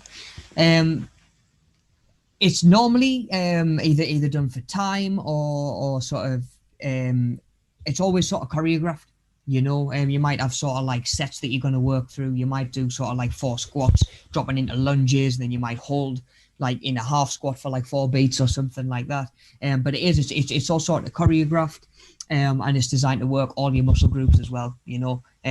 You might have a track that does like a warm-up track, then you might do your squats, then you might do chest, and you could have a track for each different sort of body part if you wanted to, you know. I think it was the legs and the bicep ones that killed me off. But yeah, you know, it might just be one track, a few minutes on each one, and then you might move on to something totally different. And I've always thought the beauty of this sort of thing is you don't need to worry about what you're doing. You know, you don't need to spend all day thinking, oh, what am I going to do tonight when I get there? It's like you turn up and you just follow the routine, and then you're done. Yeah. You know, you're not worried about, am I doing enough of these? Am I doing this right? You know, you've got that sort of guidance there as well. You know, cool. You know, that's it's really good for sort of muscle, stimulating muscle as well as burning calories and working your CV system as well. Because there's not much rest in there, I tell you that. It's not necessarily like something. It's not an either or either, right? Like you could do, as long as you give yourself enough time in between, you could still do like a bit more of a heavier strength routine and still do something like a body pump as well. Oh, definitely, yeah. I would say do your strength stuff first, because you're gonna burn out quite a lot doing this sort of thing. You really are. Like, you don't want to do like bicep curl till failure, and then go and try and start doing like bodyweight pull-ups for the first time you've ever started doing them, you know. So again, if you're going to do stuff like that, like burning stuff out, maybe do that second. I always just find if you leave a bit of a gap, so if you know you're going to do body pump on a Tuesday or whatever, like maybe don't do a full strength routine on the Monday, because you come to the next day and you're not going to be able to move. Like, I'd always say try and give yourself like at least 24 hours rest, if not 48 from each sort of body part. I was close to as you can. Definitely. Okay, spinning on. So we've got legs, bums, and tums. You know, it might be sort of put together under a different name and stuff like that, but it's mainly designed to sort of tone and sculpt your legs, your bum, and your abs as well. You know, pretty much probably the 3 most common areas I've ever heard people say that they want to work on. You know, when it gets to the gym, certainly in classes and stuff like that. You know, I want to shape my legs. I want my bum to be a little bit more toned. I want my stomach to be a little bit flatter. It's so common in this sort of class. Again, it takes away a lot of the what ifs. You know, it's like you know the exercises to do. You know how many of them to do, or how long to do it for. You know that your form's going to be okay because there's an instructor there watching. So again, you know, it's using a lot of different equipment as well. that you might not have access to elsewhere. You might have your resistance bands and just, again, little weights to make things harder, Might just be ankle weights, that you can put around your ankles to do sort of kickbacks and stuff like that to develop your glutes. But yeah, it's pretty much focused around 3 of the most sort of targeted areas in fitness, So maybe that sort of jumps out to you and is something that you want to start looking into. Or you might be more sort of suited to circuit training, if you've come across circuit training before. Boot camps sometimes can be sort of circuit training based, and it's going to be sort of different stations set out, usually around about 10 stations set out around the room, and each station is going to be like a different exercise. So some are going to use equipment, some are going to just be body weight, and everyone's going to pick a different station to start on, and then sort of just move around as they go. So you might do 45 seconds on each station, have 15 seconds to move on to the next one, and then you're going to do the next one. You might go once round, you might have a minute's rest, and you might go another twice round, sort of depending on how the instructor's running it as well. Sometimes they might be targeted, it might be leg circuits, sometimes it might be upper body circuits, cardio circuits, sometimes it might be full body. Again, everybody does it differently. And there's going to be variety. I used to try and make it so 1 week might be really sort of legs focused, and the next week might be more sort of cardio, change it up. Moving on to MetaFit. Next slide, buddy. It's one again that Mel used to teach, and it's only 30 minutes, and like that includes your warm up as well. Yeah. So like, take your warm up and cool down out. You maybe talking like 20 plus minutes of exercise. And you're going to know about it. Like, yeah, you really are. There's not much rest in there at all because it's such a short class. So it's body weight exercises only. So you're just sort of working against your own resistance, your own body weight. And it's called MetaFit because it actually raises your metabolic rate. So the class might last for half an hour, but then you go away and you're going to continue sort of burning and being sort of stimulated for the rest of the day as well. So it's raising your metabolic rate. Normally by alternating between upper body and lower body, so that blood flows, it's flying around the body as well, so you've got that going on. And then compare that to the opposite end of the spectrum with something like a yoga, where your class might be aimed at more sort of controlling your breath, little bit of simple meditation, good for mindfulness as well, the mental health side of things, which I don't think can be stated enough at the minute. Just taking a little bit of time to do the sort of mental spring cleaning, I've heard it sort of referred to sometimes, or mental flossing. We take all this time. We might take half an hour every day for our physical exercise. We've got to try and take time for our mental health as well, and again, yoga pointed out to me just how sort of rigid I was through certain ranges. I always go on about my tight hamstrings, stuff like that.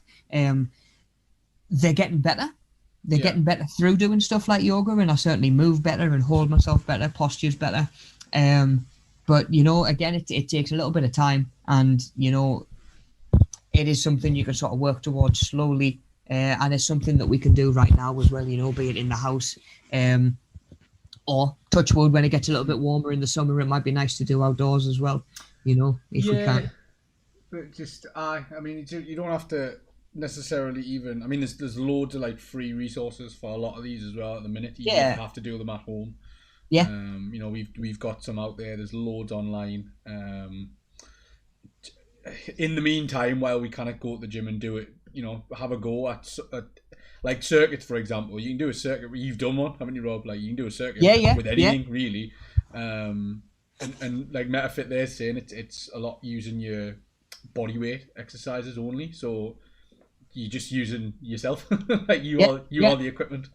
You don't need a load of other kit. There's a couple that I've done that have been sort of like full body workouts, so you are getting that sort of metabolic effect as well.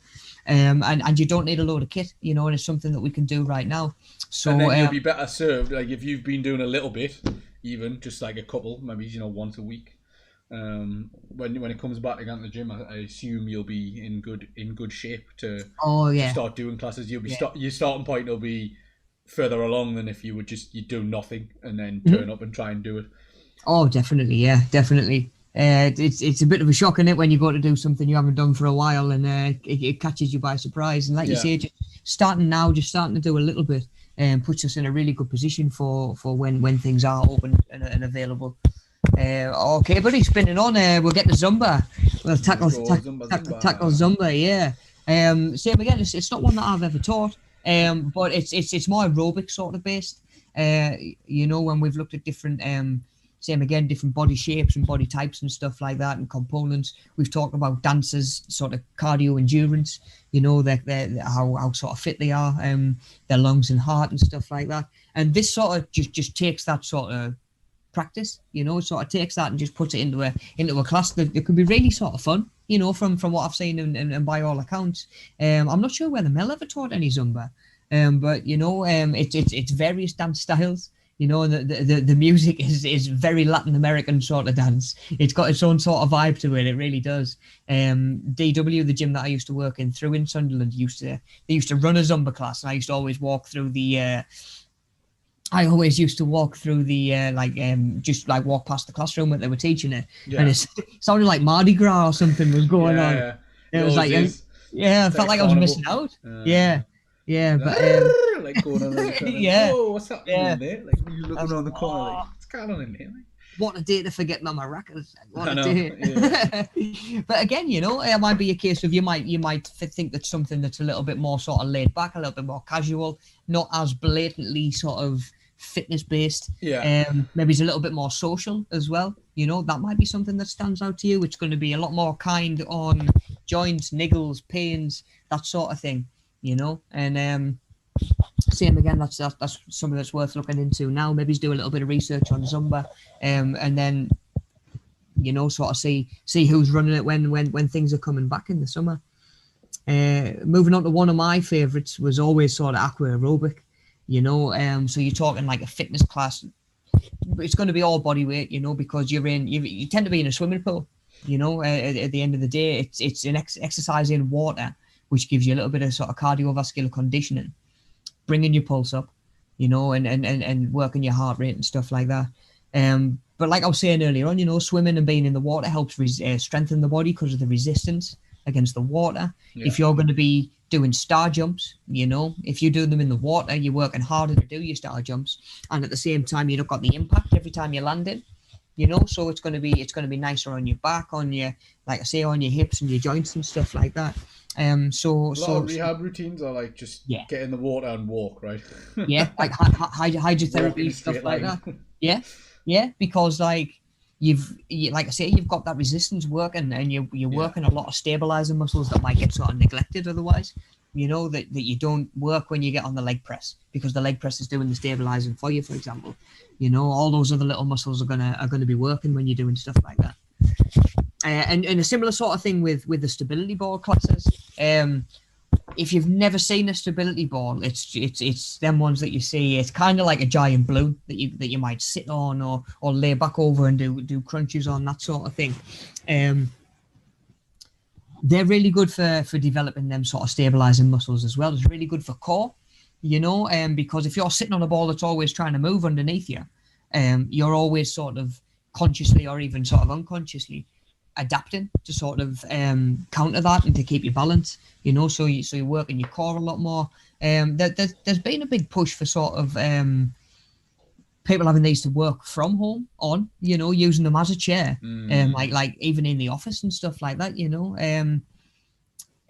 I don't see the harm in it, if you're sort of having to sort of stabilize all day and you're having to sort of be a little bit more engaged in your posture and stuff, rather than sitting slumped in an office chair for like 8 hours and then peeling yourself away at the end of the day. It's it can be really good. And for stuff like abs exercises, they can be really handy because you get a little bit of support. Like if you do like a sit up or a crunch and you come back over the wall, you get a lot more of a stretch. You can come back into that sort of like arched position, rather than having to stop when your shoulders hit the floor like you normally would with a crunch. Mel says, did you see the lady on the news swimming in a giant paddling pool in the back garden? I did not. She tied herself to the fence by a bungee cord so she had resistance. Do you know what? If it's stupid and it works, it's not stupid. That's what I've always said. It's do you know what? Sometimes you've got to use your initiative a little bit. I've seen like these high tech swimming pools you can get now that generate a current. and they might only be big enough to get one person in laid down in sort of like front crawl position. Yeah. But it's got like a water flow, you know, you're swimming against the current and you're not actually moving anywhere. Granted, they have a lot of money, but it's there you go. There's the DIY version. Yeah, I'm just looking for the article now. Bit of bungee cord. Carol Stagg and her partner David, where are we at? Here we go. Keep up with an ingenious way of staying fit during lockdown. The keen swimmers filled a paddling pool full of water, then used a bungee cord and a piece of rope tied to the garden fence. They created a resistance mechanism which holds them in place whilst they exercise. That's amazing. So obviously they're not moving. It's like a sort of treadmill, but swimming. That's I amazing. can't find a picture of it though. That's the only thing. I don't know if I've like blocked it or. Is there a video perhaps? Let's have a look. I'm getting an advert at the minute, which is nice, but that's going to be finished in 3 seconds. Oh, here we go. I'll not play the audio because it'll be far too loud. But yeah, there it is. So fence post, a bit of bungee cord, and some rope. And why not? There she goes. You know what? Swimming away. Whatever works. Whatever works. I mean, I imagine if you bought an act, there'll be like rigs out there that exist, and I imagine if you bought one, probably cost you about 10 grand. Yeah. There'll be some kind of like strength and conditioning pool somewhere at like some football club or rugby club or something, and they'll have developed it over about 20 years, and these have just done it with some rope and a bit of bungee. So yeah, good on them. Paddling pole and a bungee cord, yeah. Good for them. Hey, whatever works. Yeah, whatever works. Do you know what? If the alternative sitting on the couch all day, go for it. Yeah, and especially if they're out in the paddling pool in this weather. Yeah, I had gloves on him, like chipping the ice off the top before you can get in. Hey, that's brilliant. But it just goes to show some of the lengths that we're doing to be more active right now. You know, because we got to be. You know. Well, I mean, I've seen there's like a thing you can buy. I keep getting targeted adverts for it because I talk about this stuff all the time. But there's like a little mechanism thing you can buy, and it's just like it's a pulley basically, and you can get it, and you can pretty much put anything on the other end, and you can put it on anything. So if you've got like any kind of, I think it goes on door frames. It can go on like if you've got like a fence with some gaps in it, and you literally it's just a pulley, so you can put whatever counterweight you want on the other side and do whatever exercise you would normally do on like a cable machine. Oh, nice. I don't know how much they are, but it's just a metal set of like wheels basically with like the sort of plastic wire that goes through the middle that can't snap. Yeah. And some grips, and that's it. Yeah. I don't know how much they cost, but I gotta say I've seen a couple of them from different places, and they look quite good as well. Yeah, anything like that, you know, and I think it's amazing to see some of the resourcefulness of some people, you know. Yeah. I mean, I'm on using like empty detergent bottles as like makeshift kettlebells and stuff like that, just because it's sort of stuff that we're using anyway, you know. But anything that you've got working sort of laid around that you can use, give it a go, definitely. If it's heavy, it'll do. Yeah.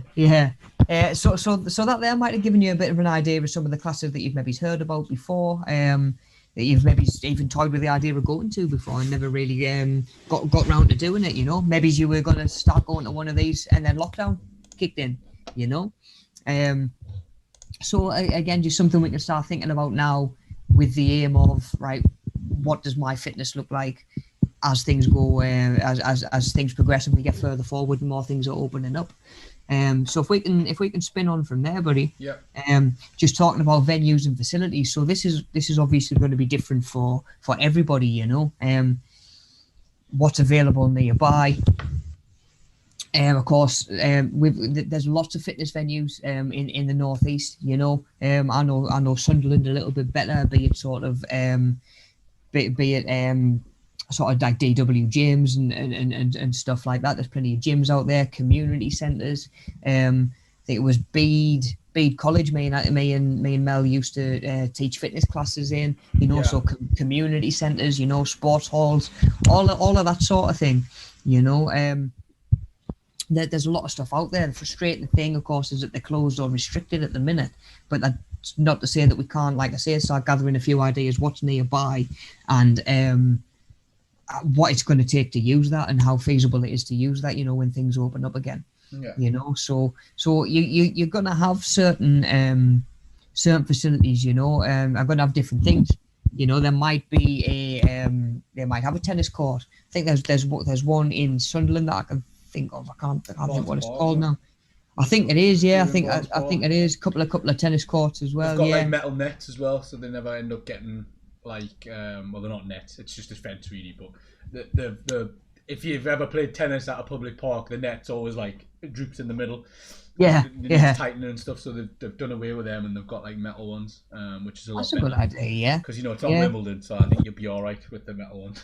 Yeah, because that's it. You know, you don't necessarily have to find like a David Lloyd's gym or something like that that's got its own tennis courts. There are like you say, public courts out there as well. You know, same goes for football courts. Yeah. Again, they'll have like basketball a metal as well. With they'll Yeah, have a basketball hoop above it. You'll see them all. probably. Over. Yeah, probably. They're quite common. Yeah, like little arenas, aren't they? Yeah, there's one in Barnes Park as well. Actually, is there? Yeah, there's a few. If you're in, there's like a few in Shields on the seafront. Yeah, as well. Yeah. Next to the skate park. So yeah, they'll be all over. They'll be dotted about.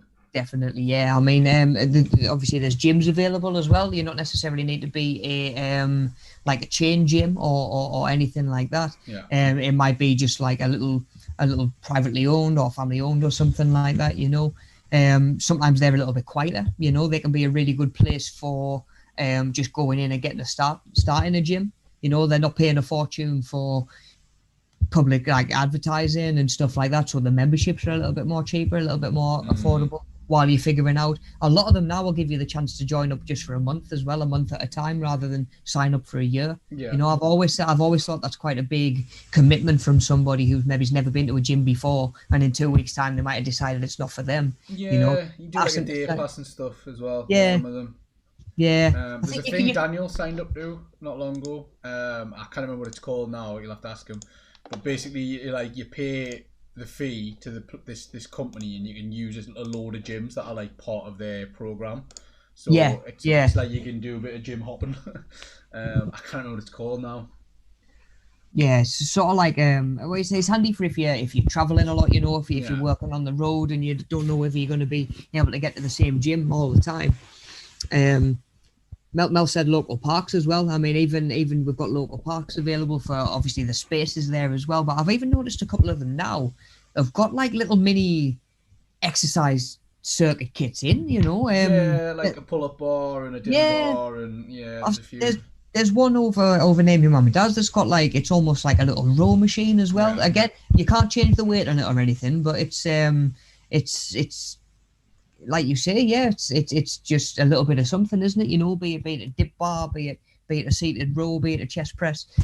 So I imagine those are still available. I think some local councils have shut them. Some of them have left them open. I think. Okay. I don't know specifically what the rules are. Yeah. Some I've seen people posting like workout vlogs in like London parks. Yeah. Mm-hmm. And they've been just using outdoor space. I think some of the local authorities might have shut them out, so it'll just depend on where you live and your council, I'd imagine. Yes, of course. I know the tennis courts and stuff at the minute in Shields. When I went past them on Sunday, they were shut. Like they took the nets down and they had like a notice on saying this is closed. Okay. But I think that was just because the lockdown had come back in again. They were open before that. Like when we were in tier 3, they were still open. Mm-hmm. Okay. So you'll just have to keep an eye out for what's still available and what's not. Yeah, of course. Just sort of keep your ear to the ground in your own local area. But yeah, even sort of our local parks that we've got, stuff like that, we can either get out just for some fresh air and a walk and have a little bit of space, or some of them have actually got that sort of kit already in. Yeah. If they're there and they're available, of course I would always recommend wipe it down before you use it. Especially right now, and then maybe afterwards as well. Mel says your mask on as well, maybe. At that stage, I'd imagine. Mel says Whitburn Park courts were open last week. Yeah, it's been a bit hit-y missy. I think with just like some places are shut. I think if there's like loads of demand for like one particular bit, sometimes they might close it as well because they don't want like 400 people turning up to use this. One court. I get queue. So I think it'll just depend on your local area, really. Yeah, of course. So that's something to be aware of as well. Cafes, certainly some gyms and stuff like that. Leisure centres. are gonna have sort of like a cafe where you can maybe have a bit of food before or after, have a drink before or after, chill out, a little bit of socializing. You know, I'm sure that a lot of us have missed certain aspects of socializing through lockdowns and everything that's going on. You know, if the social side of things is an incentive to get you into the gym and into your fitness and stuff like that, pick somewhere that's got a cafe, you know, where you can sit and have a drink with someone afterwards, or like a training partner. I'm sure we're all going to have plenty to catch up on off the last year or so. Childcare facilities, childcare facilities as well. You know, some of these areas have even got somewhere where you might be able to drop your child for an hour, you know, and get them watched while you go and train. You know, if childcare is a potential barrier to fitness as well. Yeah. So there's that to think about as well. You know, it doesn't necessarily need to be on site, but it might be a case of, do you know what, you might have a group of 4 or 5 people. One of them might say, do you know what, I'm going to miss tonight. I'll watch all the kids while you 4 go, and we'll swap the next night or something like that. Yeah. You know, anything like that. Something to get out and about. Yeah. Well, yeah. You know, it sort of frees. It's everybody taking a turn, so everybody else gets a chance to go and do what they want to do. You know, I know we sort of touched on swimming pools and sort of where they can be handy, and hopefully, you know, they'll be opening up for the summer as well, as long as it's safe. Yeah. And then you've got some extras, you know, which are just a little bit nice. It might be your shop for going in and buying yourself some fitness kit, you know. You might be able to go in and get yourself some protein bars or some protein or supplements or stuff like that. You might have personal trainers on site, you know. You might have personal trainers that are able to give you a little bit more guidance, a little bit more insight, you know. For all extra sessions and a little bit more support and personal trainers' time is probably going to cost that little bit more. But there's nothing harm with just having a conversation with them. Do you know what I mean? If somebody asked me a question in conversation, I'd never be like, oh, I'm not telling you that because you're not a client. Yeah. Do you know what I mean? Like, it's going to cost you. Yeah, it's the motivation side. It's the making sure that you're there and backing up and fitting everything to their goals. You know, but there's no harm in just asking somebody, do you know what, would you show us how you would use this? Or, do you know what, I'm trying to drop my body fat a little bit, can you help us out with my diet? You know, it's a good chance to build that little bit of rapport as well, you know, and certainly the more that builds, the more likely they are to just help you out, you know. And there'll be people coming in the gym, you know, and they might say, look, Rob, I don't need a training plan, but I'm struggling with my diet. Can you just help us with that? Say, oh, all right, just write that down and bring that in. I'll take that off you when I see you. The hour that you're on the gym floor, if I'm free, I'll have a look through and I'll give you a little bit of feedback afterwards, you know. And again, you know, that can buy you sort of more time. You can be more efficient in the gym. You're going to get to your goals a lot quicker. So that's something that you can think about as well. And then like your sauna and your steam room as well, you know, more for relaxing and maybe recovering after your exercise. But they're a nice touch as well, you know. Again, it might be the social side of things. You might just want to go down, have a bit of a swim, and then go in the sauna and steam room and just have a bit nappy with whoever comes in. You know, it seems a lifetime away at the minute, doesn't it? But it wasn't that long ago, and hopefully it's not too far away in the future either. Hopefully. Yeah, fingers crossed. So hopefully, you know, we can just get you thinking a little bit about, you know, what's in my area, what's available, what's maybe not available right now, what appeals to you as well, you know, what that we've maybe talked about this morning, or what have you seen that you think, you know what, I want to try that when it's available, or I want to try that when I feel ready to, you know, it's available now, but I haven't got the kit. Again, if you're still struggling with anything, give us a shout, you know. That's what I'm here for. I'm here to help. Okay, buddy, moving on. We've just got a couple of slides to finish up on here before we have a look at the workbook, before we get this fitness video rolling and finish up for the day. Yeah. So when it comes to warming up, you know, I'm sure it's something that we'll have all sort of come across in one way, shape or form. Hatham, I'm assuming, I know you're saying that you do a little bit of warming up before you go running as well. You should do it before you do anything. Do you know what I mean? Like, it's. I've had days during lockdown where I've sat for quite a long time, and I've even gone to do something like I don't know, putting something in the loft, you know, when we were putting the Christmas decorations away, and you're like, oh, you feel something. It's like, oh, it's not happy about that. Yeah. Do you know what I mean? Like, oh, I'm not as warmed up as I thought I was, and especially before any sort of workouts that you do, you know. Definitely. Again, try and make it relevant to what you're doing. If you're going to be doing a load of weights that day, try and warm those muscles and joints up rather than just jumping on the treadmill and walking for 5 minutes. You know, 5 minutes warming up can help get your body ready to exercise and help prevent injury as well. You know, it's going to gradually raise your heart rate and can include dynamic stretching. So we're talking sort of like active lunges and stuff like that. And anything like that where you're sort of stretching a muscle but not for too long. Because what can actually happen if you do what we call static stretching, which might just be, I don't know, arm across and pull and just hold it for 30 seconds. Yeah. You're actually pulling a muscle and lengthening a muscle. And then when you go to do an exercise that uses that joint, the muscle might stretch further than it's supposed to. And you might actually go into a different range and actually cause yourself some damage. So that's why they don't recommend doing too much. It's like hyperextension. It's easier to hyperextend. The example I always got told about that was if you watch any athletes warm up, they'll not be doing like a standing stretch for the hamstring or whatever. They will at some point, but the majority of the warm up will be movement and like side to side movement and like jogging on, like running on the spot and then running in and running out, moving, changing direction. Swinging, you'll see them swinging the leg like side to side and lots. It's movement, so it's like you're not just stood still because you can't. It's active, It's active.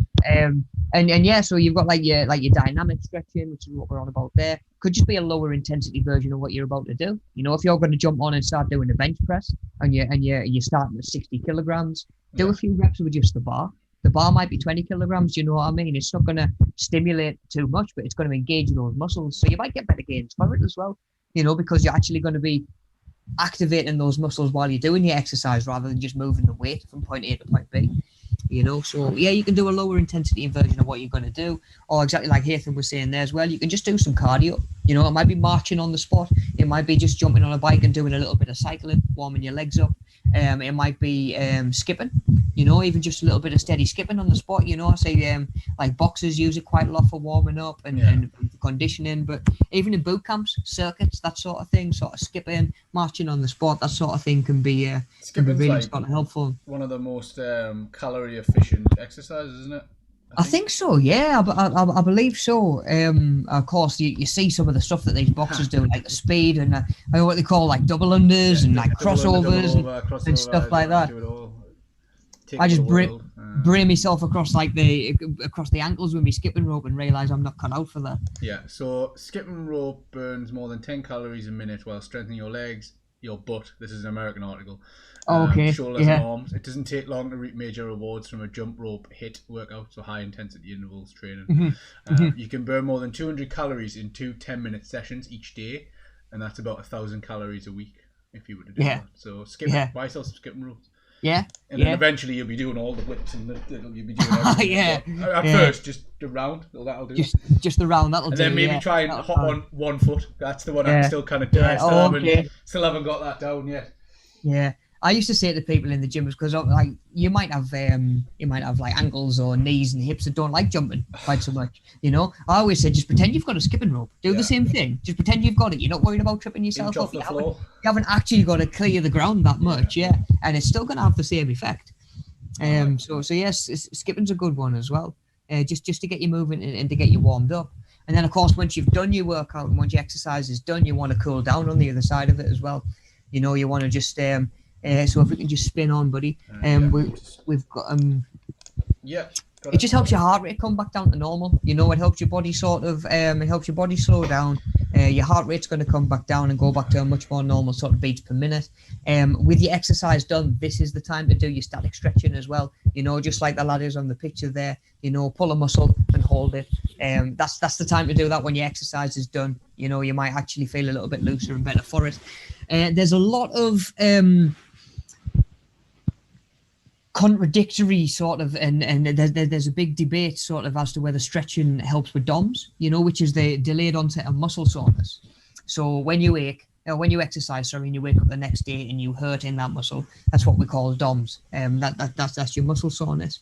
Now, stretching might not necessarily take away the effect of the DOMs and stuff like that. That muscle might still hurt as much as it was going to. But what we can do by being a little bit looser and by stretching off, we can take any of that pressure off of your joints. Yeah. You know, it relieves the tension, right? Like yeah, I end up with a lot of tension when I've got like sore muscles because I'm like I'm tensing up to get through the pain, if that makes sense. So like your legs, you're tensing your legs up every step you take because you're like, oh, this hurts a lot. Yeah, yeah. Ow! Yeah.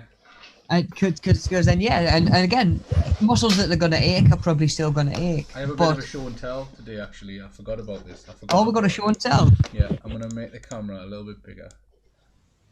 This is like some bonus content that you're gonna get. So I bought this before Christmas because I was having a lot of problems. There you go. Nice. It's coming through backwards. But it's a massage gun. So. Oh, sweet. It was about 50 quid, I will say that. Yeah. But you've got like different attachments on it. Yeah. And it's got like a little LCD screen on this one. But sweet. It's I got recommended it by the physio. And he said if you can afford one, get one. And you just sort of you turn it on and it's just like a handheld massager. So if you nice. You put it in wherever it hurts and you don't have to press it in. You just sort of hover it on like that. Yeah. And it just sort of loosens the muscle up a little bit. Oh, nice. That's really good. Jealous, man. Jealous. If you've got like really bad aching legs, I use it after I run, so as part of like a little cool down. Yeah. Just to loosen the muscles up, because as you know, everything tightens up. My lower back, my hips, especially. Yeah. Are two real problem areas after I've run because I tense up because I'm like this running's hurting my legs now, so I'm like gritting towards the end. So that can help. Again, though, I think I mentioned it. If you just get like the little, like even a cricket ball. Tennis ball works okay as well. Do like a little muscle release can work really well as well. I think I've found. Yeah, anything like that, you can get yourself a foam roller for like 5 to 10 quid, or like a little tennis ball or a resistance ball, and just put it against the wall or on the floor, and just put it on the part that hurts. And it's really good for that sort of. But if you are really struggling, I would recommend one of the massage guns, but I wouldn't pay any more than £50 for them because you'd be getting ripped off. And of course, so you think about the flip side of the coin, where if you're paying for massage and physio every week, that could be 20-30 quid a pop. You know, the massage gun might be an investment that's going to save you money in the long run. The other reason I bought it as well is because obviously it's a bit uncertain whether, at the minute you kind of get your physio treatment unless it's like an emergency. So I sort of had that in mind really, and I was like, well, I'm probably not going to be able to get to the physio for another 6 months here, and I need to do something because I'm having like a real problem. Definitely. So stretching, and especially if you are exercising at home, cool down as well. Because you're going to be a little bit looser, you're not going to have as much tension, your posture is going to be better, and anything I would say right now that keeps us away from the unnecessary trips to the doctors, go for it. I'm all for it. Yeah, and I think if you do get physio as well, you have had physio in the past, you can still get appointments, but it's over the phone. So just take them on board and listen to what they say. I know a lot of people who just ignore, like they'll be like, it's not going to work, but like you've got nothing to lose. Well, that's it. It's like, I've got a frozen shoulder and they've given us exercises for me frozen shoulder. It's getting no better. Have you done your exercises? No. Nah. I did them once. Did them once and nothing happened, and it's like, that's not how it works. Like it wasn't fixed overnight. Yeah, it's frustrating though when you are in, and it is. Even you can do it for a week. Sometimes you don't see any benefit, and you're like, "Well, what am I doing? Like, I'm wasting my time." And then you like double down. You think, "Right, I'm just gonna start training again," and then it's like, I've made that 100 times worse than it already was. Just like the first rep, just the process. No. Yeah, mistakes were made. But I think definitely you're right. Like, you if you're working out at home, the cool down's probably really important. Yeah, because I mean, like, what do you do? Like, if you finish your home workout and you've been doing lunges, squats, jumping around the place, burpees, and then while you're still warm and quite loose, you just sit back on the couch and go back to the telly, and then you do your C's up in that position. So yeah, definitely. Even if we're just working out at home, even if it's just body weight, we want to warm up and a cool down on there as well, which is something as well. I think as well. Like when football starts up again, or basketball, or whatever it is that you're doing, like don't just go there. One of the biggest things, and this has been from physios and people I've played football with down the years, and coaches and everything, like they'll tell you don't get in a car after you've been sat down all day and just come straight here, get out the car and play. and vice versa. When you're finished, don't just get back in the car and go straight home. If you've got a half an hour drive to wherever you go, and even if it's the gym, like if you get straight in the car or back on the bus or a metro or whatever, and you go to stand up once you're at the end of that journey, you're gonna know about it. Like you're like, oh no, my legs they're dead, they're gone. yeah. Oh, you'll know about it. Like, so definitely. Even I think 5 minutes of stretching. Yeah, it's better than just stopping. Even just 5 minutes, if that's 5 minutes walking on the treadmill, it's better than just stopping while you cool down and just let that heart rate come down. Mobility exercises I've found really good. Definitely. If you've got back pain or like hip pain, or if you do 5 minute little active movements like little lunges, some like holding a squat at the bottom for like 5 seconds. You'll feel it'll hurt. It's not like easy to do after you've trained, but you'll feel better. Later on.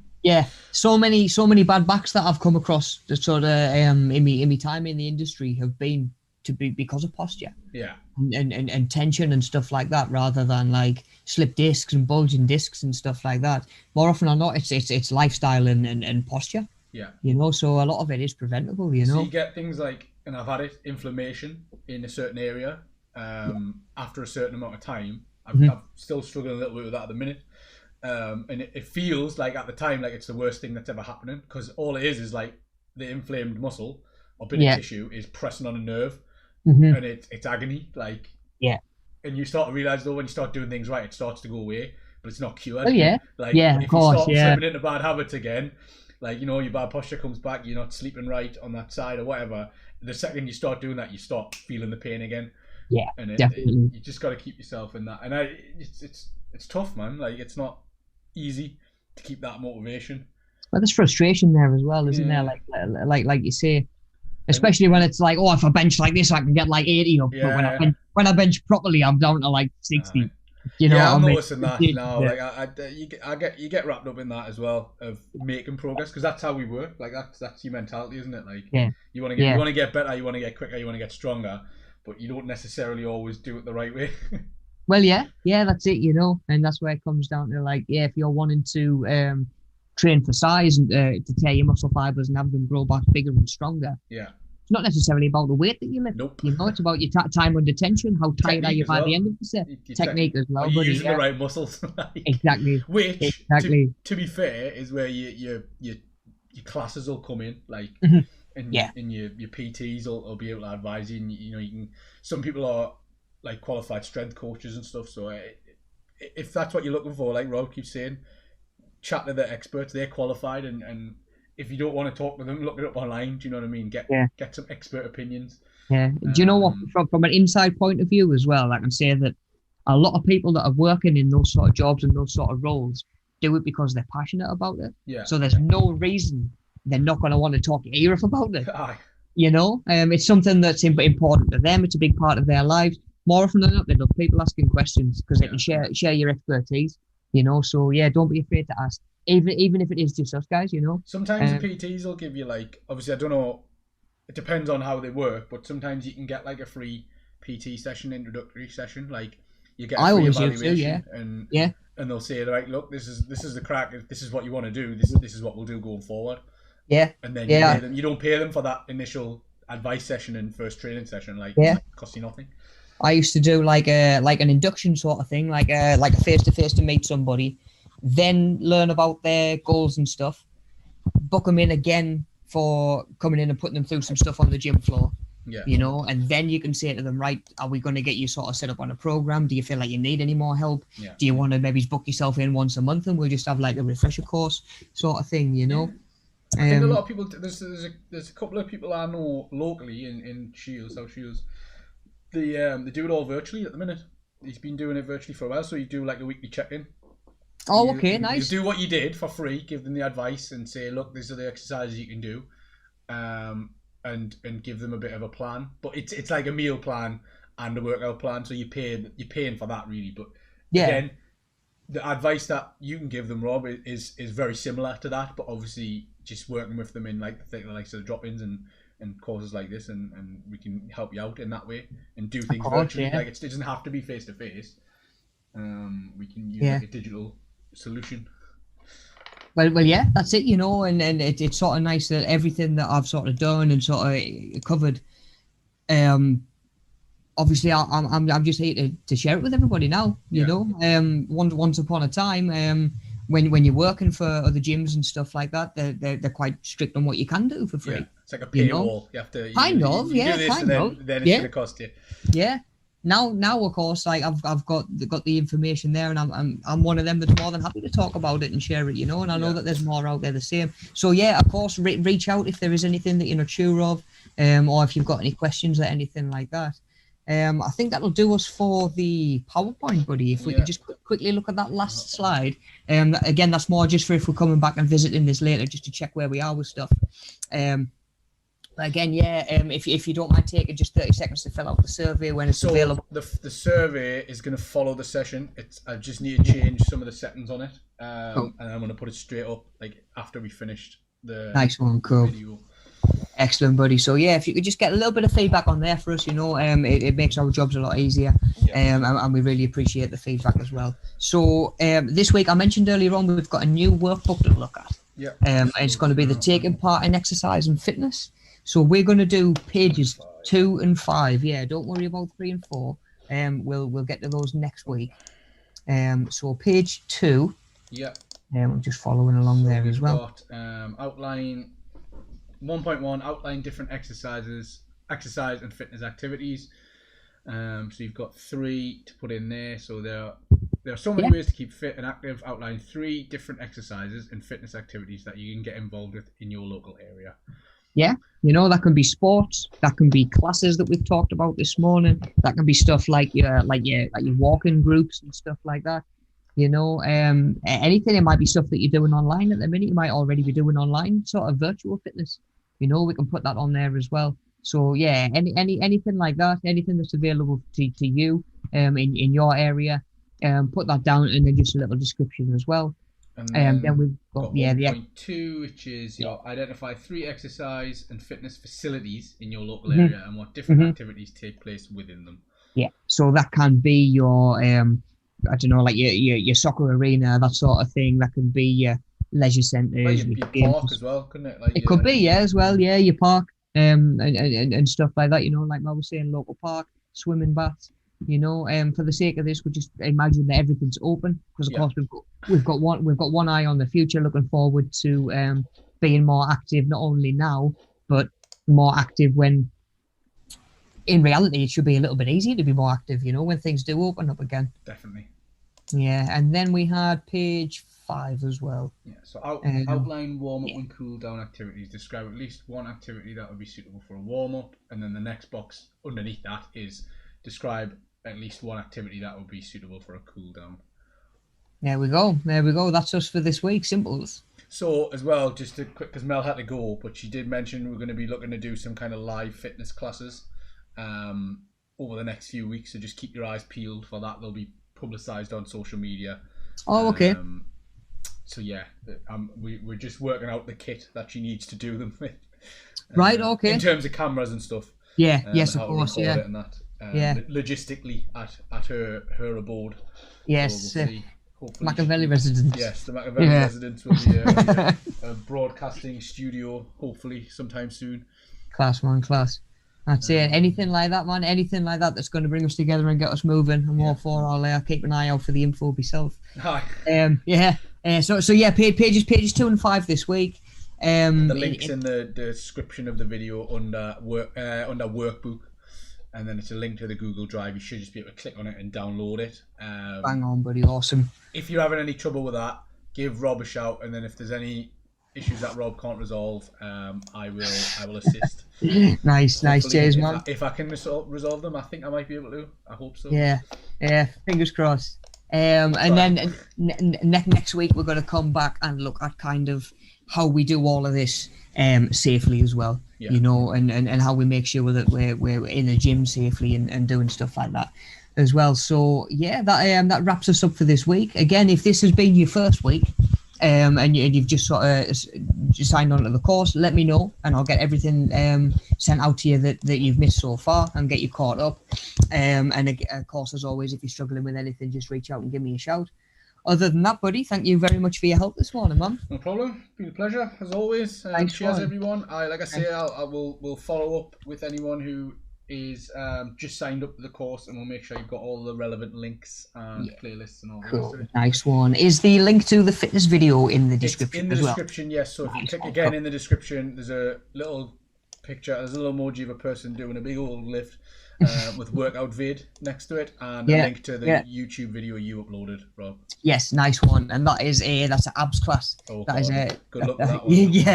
Yeah. I was thinking about just sort of like core strength and posture and stuff like that. So give that one a go. Let us know how you get on. I try and make a point of doing abs and core training without just a load of sit-ups and crunches and stuff like that. 400 sit-ups in a row. 400 sit-ups go, yeah. So by all means, there might be a couple of exercises in there that you've never done before. And there's alternatives to each exercise as well if you maybe find one a little bit more strenuous or just above where you are right now. You know?